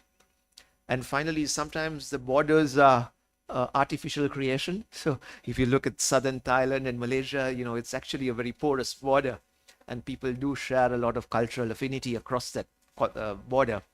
Similarly in India, you know, Bangladesh, Pakistan and India was part of the British Empire. So there's a lot of sort of cross-fertilization even with Myanmar and so on. So that's also something to think about. Sometimes borders are quite artificial. Thank you so much, Dr. Gomez. I hope that answers your curiosity and can help you with your future researches. And next up, we have the lady with the white jacket over there. Thank you, Laras.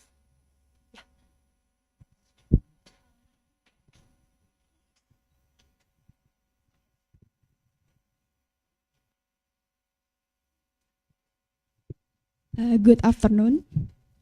My name is Naya. I'm a law student class of 2020. I'm the first generation of getting a pandemic for context. Before getting to it's kind of answering the question about reformation, but I want to thank you for I'm really grateful for this opportunity to attend this seminar, and it's really enlightenment. It's really insightful, and I can officially say a fan of yours, and also the moderator too. It's a really interesting question about the Reformation in Indonesia, because I think we do need a reformation urgent, because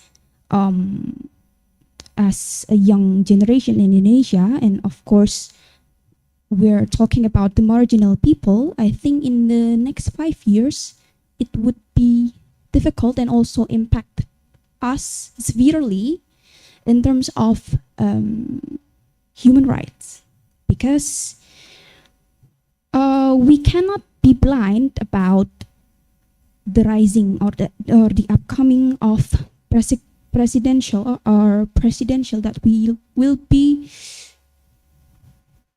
legalized on 20 October next month. I think how to get or how to induce reformation in Indonesia, that would be two important key. The first is awareness.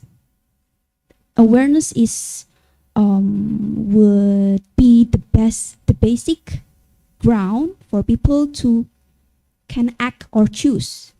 So the first is awareness, and the second is the action of the awareness itself. I think in law we're studied about civil society, and I think that's the key. Civil society is the definition of civil society is where people know what's best for him or her, for them, including in political field. Of course, our life is more or less in our government hand, if I would say. So awareness is most important. And I think I want to bring up a little bit of discussion that I'm attending just last night about authority and the individual, written by Bertrand Russell. He's a philosopher, but he have a more elite background, which is pretty interesting. But I think I want to pick up a little bit of the insight that I get from the discussion. There are two separation if we're talking about a country. Elites is where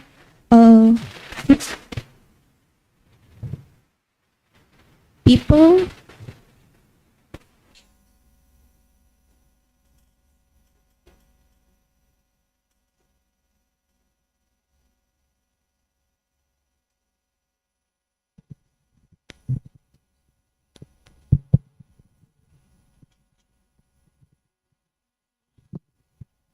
Okay, there are two separation if we are talking about people in a country base. There is elites, people who have the power to make a decision, and also the civil. The civil where there is academia, scientist, student, artist, every background, every category is a civil. And it is interesting that is talk in the book that every person or every category in a civil in a civil category, they all have their own role in terms of doing a reformation, or in terms of spreading the awareness that we need to have a civil society. Maybe an example, the academia or the scientist is right there in front of me.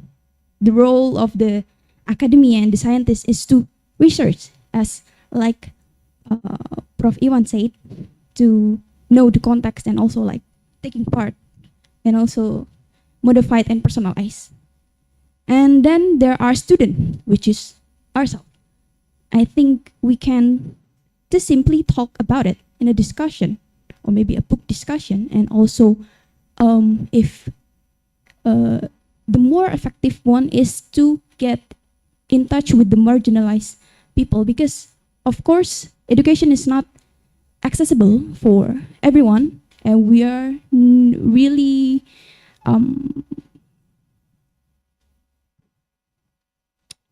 apa ya bahasa Indonesia, bahasa Inggris,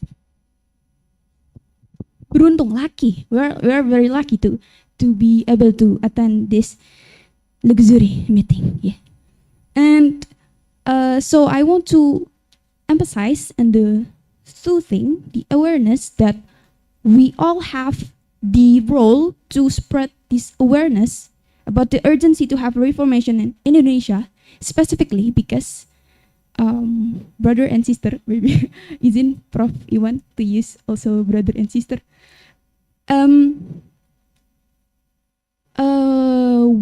We cannot be blind also that our new selected president is quote unquote maybe bring the new order. And I think the first thing that if you want to spread this awareness to our peer as a student or maybe the marginalized people, please do seek out about new order. How does that develop in Indonesia, including how the 66 and 65 tragedy happened in Indonesia, because that's the critical part. That's where it happened. And why does Indonesia have such a long history of corruption? Well, basically, in my opinion, there are people who still live in that new order and still exist in the system. So the system is still corrupt, in my opinion. So first, if you want to share the awareness, first you need to study about the new order in 66 and 65 tragedy, historiograph Indonesia, and also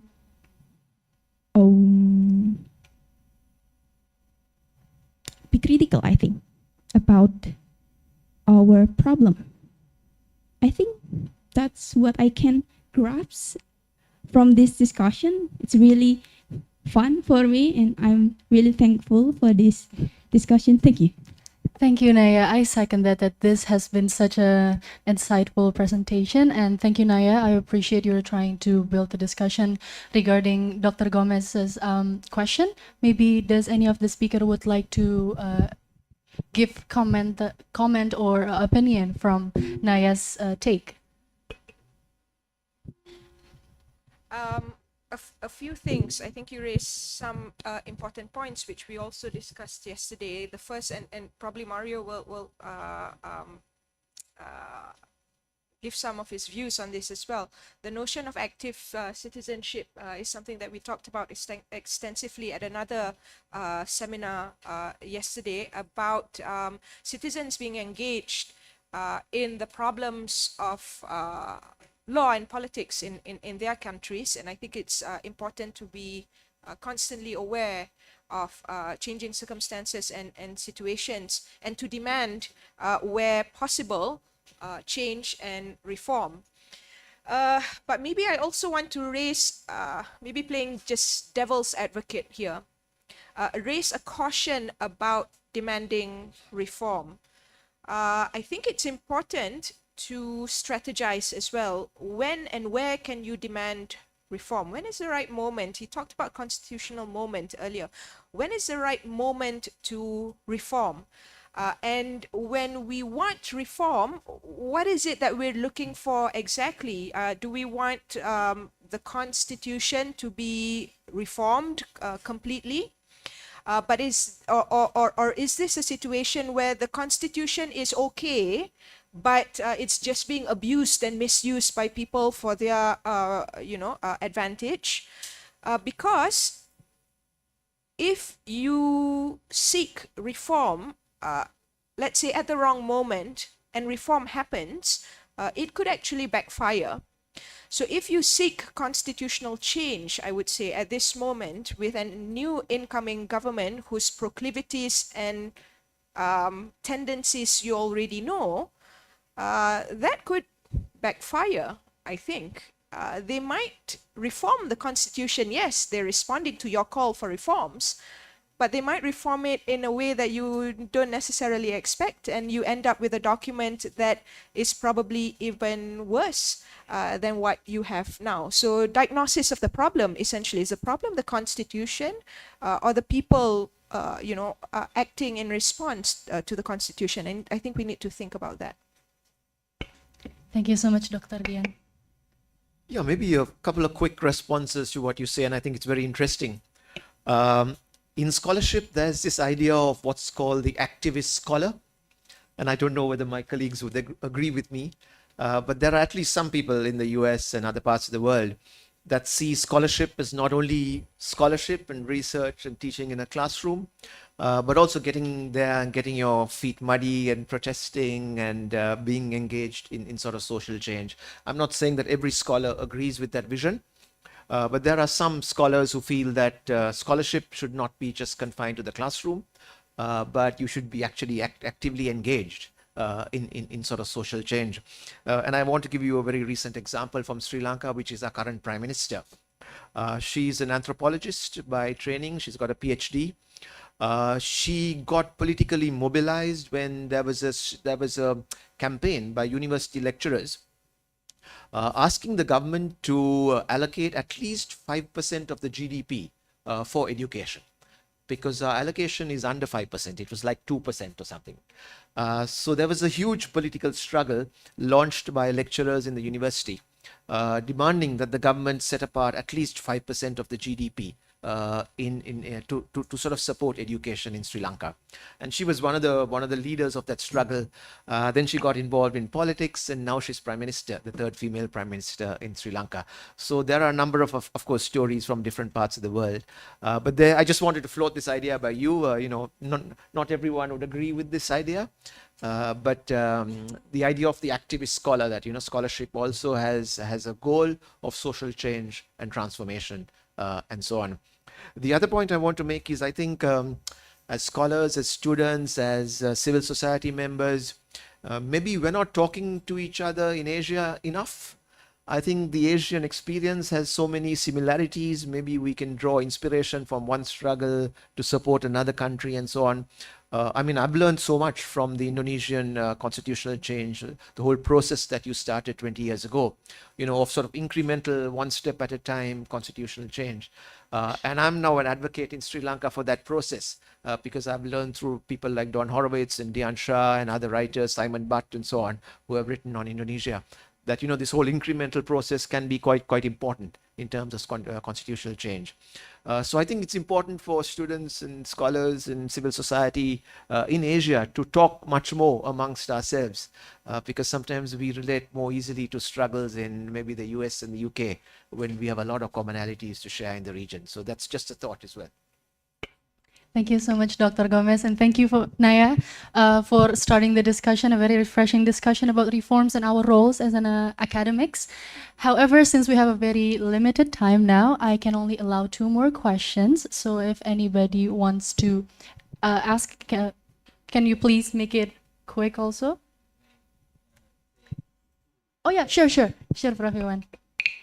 Naya, I think why our consolidation of democracy stuck after 20 years, right?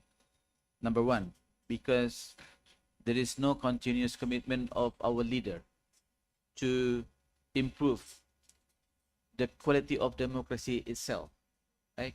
That they promised when we issued the political reform in Indonesia, when we amended our constitution 4 times, right?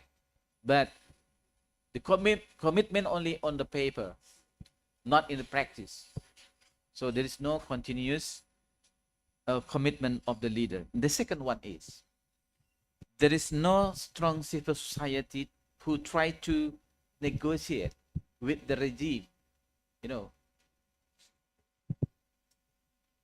and therefore there is no control of the power. If you compare to South Korea, I visit Korea and I invite scholars from South Korea.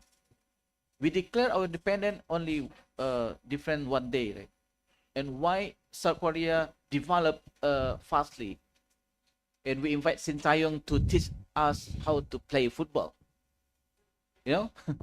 because in South Korea, they have strong civil society who are able to negotiate with the regime, even the military regime. But we have problem today. Not my generation in 90. I was also did demonstration in 90, but I think today our civil society has been defeated, has been controlled, has been penetrated by the regime, okay, by providing some okay project or a budget, and they keep silence. So if there is no strong civil society, we cannot hope that democracy will going on. You know, democracy will be manipulated. Democracy will be hijacked, okay, by irresponsible leader. It is like Arnold Toynbee say that, yeah, power without defined guidance is like giving a gun to irresponsible man. So you give power to irresponsible man, and therefore democracy stuck. Thank you so much, Prof. Iwan. That has certainly given us some food for thought on how can we, as an individuals, as an academics, or even through other areas of interest and studies, can contribute to build civil society. Thank you so much for our speakers. And again, I will give the floor to the audience to ask 2 questions, but can we keep in mind to keep it short so we can use the time effectively? Maybe one of... Okay. Maybe the ladies in the hijab, the black hijab here, and the lady in the blue blouse. Or I'm pretty sure we can allocate one more question. Can we, Leah? Sure. Okay. Maybe one of okay, maybe the ladies in the black hijab over there after that. Okay. You may ask. Yes. First of all, thank you so much for this insightful seminar. This is Rukhsar Sadat, originally from Afghanistan, and also I'm LLM student, 2024 batch. Actually, I have a question regarding this is really general question actually, regarding that does the comparative legal research include comparative study of the implementation of international law by countries? You know that recently each country has different implementation regarding refugee, specifically Ukrainian refugee and Afghan refugee, because I conducted a research paper in this regard with Monash University that they still have a controversial perspective specifically in Europe countries. They have some scholars that have this approach that this is more descriptive research rather than comparative. But I want to know, always in Asia country, specifically in Indonesia, Malaysia, and Singapore, how is it specifically? Thank you so much. Okay, thank you. Maybe Dr. Gomez or Dr. Dian would like to give your opinion? Yeah, I think in Sri Lanka, courts have used international norms to interpret the constitution, to interpret statutes, and so on. And I think it depends a lot on the judge's consent. So you have what's called monism and dualism. That is, international standards are automatically integrated into a legal system, or sometimes they have to be explicitly integrated. But despite monism and dualism, judges sometimes, if they're progressive, will draw on will draw on international standards to interpret laws or the constitution. And I'll give you a landmark case from India, the Visakha case. I don't know whether you've heard of it. This was on the sexual harassment at the workplace. So since there was no law in India on sexual harassment at the workplace, the Indian Supreme Court drew on CEDAW, the Convention on Women's Rights, to actually ask the government to implement a law on sexual harassment in the workplace. So they used international norms to say there's a gap in the law, and please go ahead and we want you to draft a new law to deal with sexual harassment at the workplace. They had about 19 guidelines, that there must be more women on a committee that investigates the complaint and so on. So there have been examples like that. South African Constitutional Court is often drawn on international norms to interpret the constitution. The South African Constitution has an express clause which says that when you interpret a decision or when you interpret a law and the constitution, it must align with international norms. So there's an express provision in the South African constitution. But the other interesting thing is also civil society is influencing the development of international norms. By going to these UN human rights treaty body processes, by going to the different committees and so on. So you have civil society, for example, telling UN committees, this is how you must interpret the right to housing, So there is a cross-fertilization now. I think international norms influences domestic legal systems, but there is an opportunity for you as a member of civil society to also go to international bodies and try and influence the development of international norms. So it's a two-way process now. So thanks for raising this question, because I think it's a fascinating area of research. Yeah, I mean, absolutely. From a comparative perspective, there are various ways to study how international norms are being given effect locally. And we could study it at the level of the Constitution, for instance, incorporation of international norms into constitutional provisions. We could study it at the level of judicial decisions, how judges and what tools, strategies, and methodologies they use comparatively across different jurisdictions in incorporating international norms in domestic law. Or we could also look at how different countries deal with, say, one particular international instrument, say CEDAW, and how they incorporate that into the legislation, what are the reservations, to what extent the provisions are similar to these international instruments. Yeah, so the terrain of research there, I think, is endless, and you could look at it at multiple levels, certainly. Thank you so much, Prof. Iwan. Would you like to also comment? In case of Indonesia, I need to do more research whether our court, our judges, aware of the international convention like that. But if we compare to the European Union, the judges in the European countries have a strong awareness to the international convention that they have, because they have what you call is European Union, right? So if the constitutional court of one country in Europe, they make a wrong decision, which is contradict to the principle of the international convention in the EU. So there will be many scholars in the countries and Europe, in the European countries, will curse that decision. So that the way the civil society, the scholar, control the quality of the court decision. But I think in Indonesia, less awareness of the judges to the international convention, because we are not bound. We don't. The Southeast Asian countries don't have a binding agreement effect to the countries. If you compare to the European countries that they are in the flag of European Union, I think that's interesting question to observe more how is the judges aware of the international law or international convention. Thank you very much. Thank you so much, Prof. Iwan, and I hope that answers your question. We can go to the next question, to the lady in the blue blouse.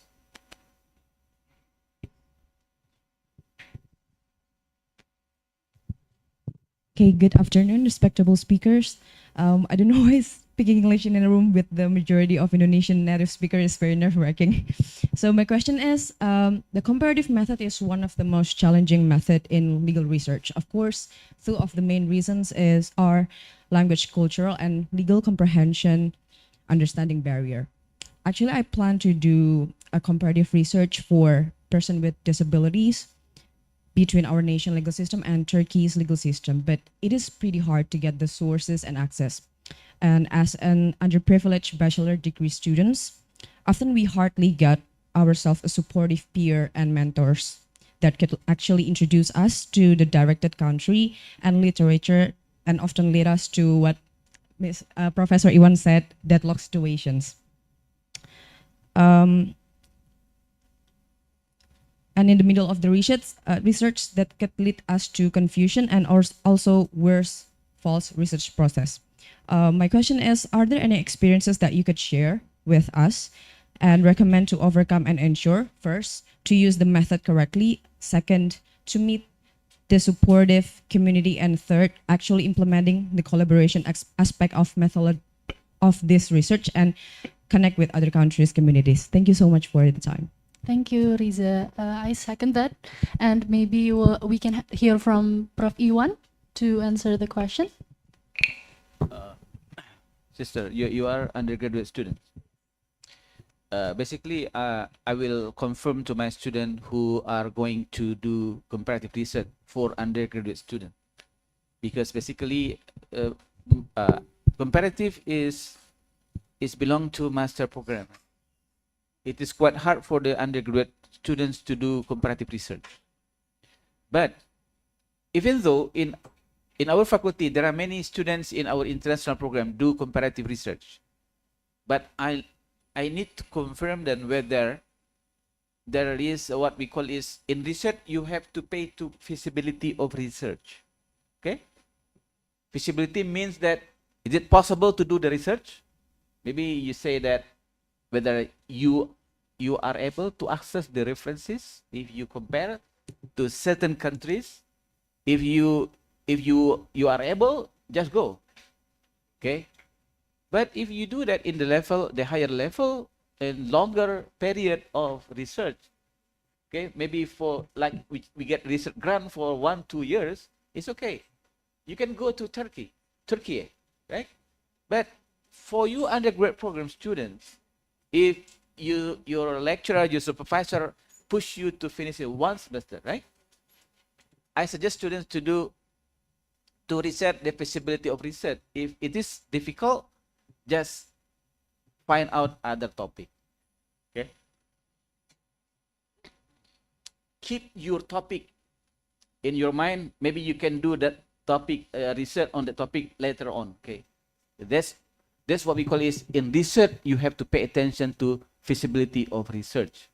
But if you want to do so, I think I don't know how can you access the reference. I think in terms of the language, is it possible for the library to provide certain digital or online references that maybe you can access LexisNexis or Westlaw? I don't know. How can you do that in library with searching for the reference? Please pay consider about the feasibility of research. Thank you. Thank you so much, Prof. Iwan. Okay, sure. I think you might also want to ask yourselves, why have you chosen Turkey and Indonesia? What was the reason for the comparison? Do you want Turkey to influence Indonesia, or you want Indonesia to influence Turkey? Is that or I mean, why? Maybe you can go back to your original research question and say, why have I chosen these two countries? And that might also help you think a little bit about the jurisdiction of comparison that you want to choose, or whether you want to go to international norms, for example, and look at international standards on disability, on which there's a whole lot of writing on disability. So yeah, that's just a thought. If you want to look, ask yourself, why have I chosen these two jurisdictions? Yeah, just very quickly to echo what Mario and Prof. Iwan have spoken about. I think to some extent, and this also depends on the resources we have, the level of study we're at, and the time we have. I think we have to be, to some extent, pragmatic about our choice of case studies. It's important, I think, in comparative studies or attempting comparative studies to do what is manageable and feasible for that point in time. So perhaps Turkey, difficult to find resources, decisions not published in English. So at this point in time, maybe not feasible, but it doesn't negate, or it doesn't necessarily stop you from doing a comparative study. You could look at jurisdictions that are closer to you, where in Asia, for instance, where there are resources readily available, scholarship, there's burgeoning scholarship on it. You can draw on articles and book chapters that have been written on this topic that will give you some idea on how you might want to approach the issue. But as I said, it's important as well to be pragmatic about where we look to for comparative study. Thank you so much, Dr. Dian. And I thank Riza for asking this question because I personally have been wondering about this matter too. So it's been very enlightening. Thank you so much. And the last question would be from the lady with another blue blouse over there. Can I remind you to please keep it short so that I would not get complaint from our committee here? Thank you for the opportunity. I'm Wanita Surya Putri. You can call me Dita. I'm from UMY, especially International Program for Law and Sharia, Faculty of Law. So I'm interested for the topic of functional equivalence. And what I got from the point is idea that legal institution rules or practice in different jurisdictions can serve similar purpose or achieve comparable outcomes, and even if they differ in form of structure. And then by focusing of the function, we can compare how each system addresses similar legal problems. And then my question is, what criteria do you use to shift between macro comparison and micro comparison in the level of analysis, since you told to us that we have to make analyze the pattern of the problems and also the context, but at the same time we know that every country has the different political, even socio-economic conditions. So how to use the shift between the macro and micro to serve the problem, to make it our solution it relevant with the current legal problems. Thank you. Thank you so much for the question. And adding to that, I'm actually wondering myself, I've been questioning on to what extent should we consider the non-legal factors when it comes to comparative legal research? Yeah, to what extent and when is it too much, say, when it comes to comparative legal research? Thank you. Maybe we can have Dr. Dian to answer this question. These are two very important and excellent questions. So just to address the non-legal point first, I think there is a tendency for us as lawyers to just go to the text and look at the sort of legal provisions. Of course, that's the first point of reference. But I think depending on the field of law that you're looking at, certain non-legal factors are more important. So for instance, if you're studying constitutional law, then immediately, political and social factors come into it more sort of explicitly and more prominently. It might not be so prominent, say, in the field of commercial law or contract law. So the answer is it depends. Where does this non-legal issue stops? To answer your question about delineating micro and macro comparison, so I'll give you an example from outside of my field, and I like to give my students this because then you don't sort of muddle it with the socio-political issues too much. So in contract law, in the common law world, let's say Singapore, there is what is called the doctrine of specific performance. Basically, if the contract has not been fulfilled and the value of the particular thing that forms that contract is unique, that it cannot be repaid in monetary terms, the court, through the doctrine of specific performance, can compel the other party to deliver the thing that you have agreed in this contract. So that's the doctrine of specific performance. And if you want to compare how this is operationalized in, say, Indonesia, a civil law jurisdiction, right? This is the micro comparison that is happening because there is a specific rule here, the doctrine of specific performance, that you're thinking about how this rule potentially operates in a civil law jurisdiction like Indonesia. But if you go to Indonesia, of course, you know this, there is no doctrine of specific performance because that is unique to the common law tradition. Now, the level of micro comparison is this, as I said, specific performance. But the macro aspect of it is thinking about legal traditions. You have in a common law tradition the doctrine of specific performance, because that's how the English courts developed this remedy to redress contracts that are not performed by one party. Whereas the other macro aspect of it is the civil law tradition, right? So you can begin to make sense why there is a discrepancy, or why this issue of specific performance is called different things in two different jurisdictions, because they come from the macro perspective, two different traditions, and they are resolved differently. The fact that a contract is not performed when the thing that needs to be delivered is unique is resolved differently in a common law jurisdiction and a civil law jurisdiction. In Indonesia, you have Book 3 on law of obligations, right? And you can look into the provisions on the law on obligations when you can compel performance from the other party where he or she has not delivered. So I hope you can see here the two levels. One is at the level of specific rules, and that's micro.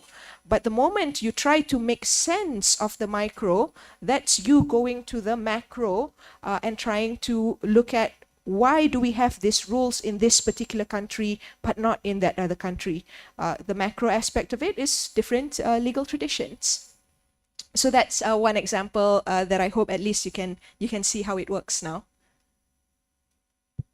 Thank you so much. Sure.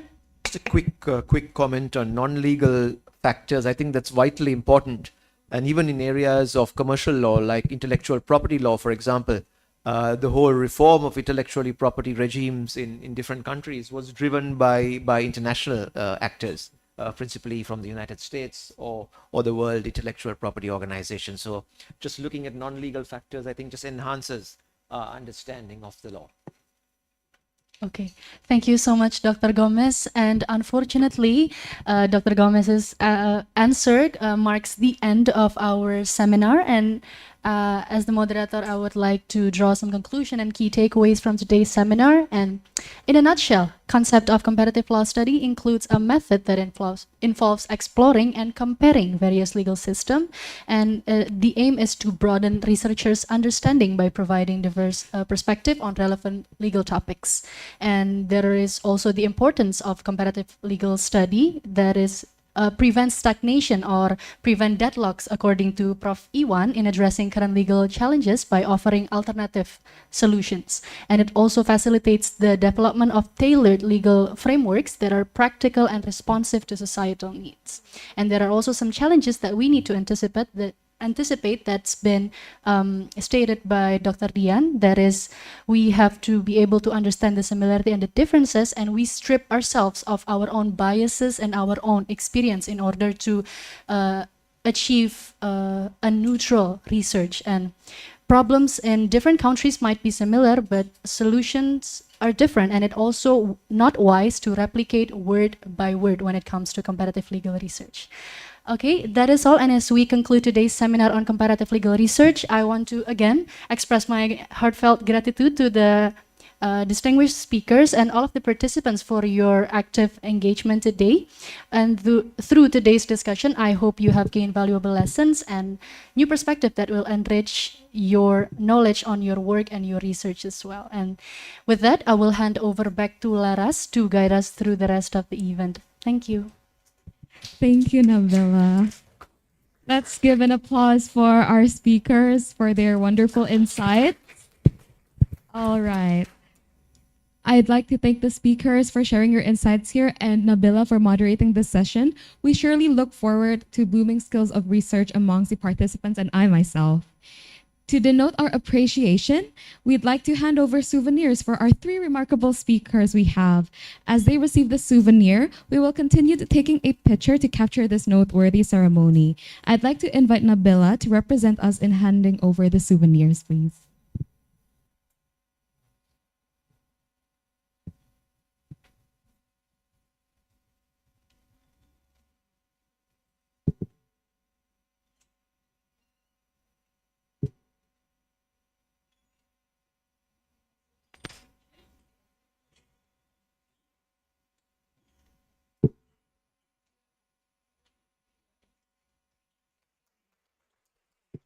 give a round of applause.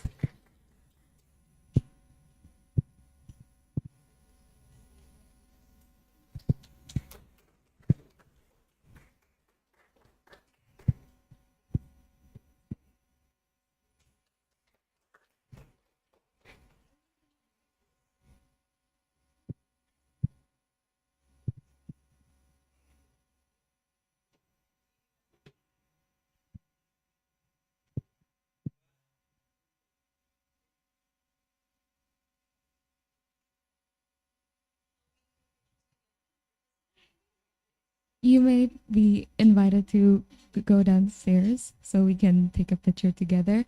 And to all of the participants, kindly move to the center so everyone will have their own selves included in the picture. Thank you.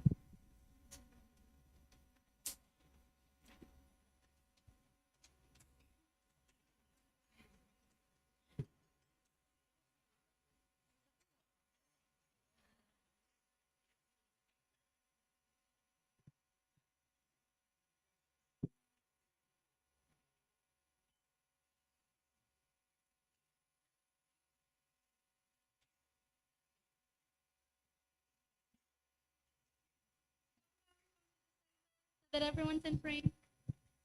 Let's move here to the center.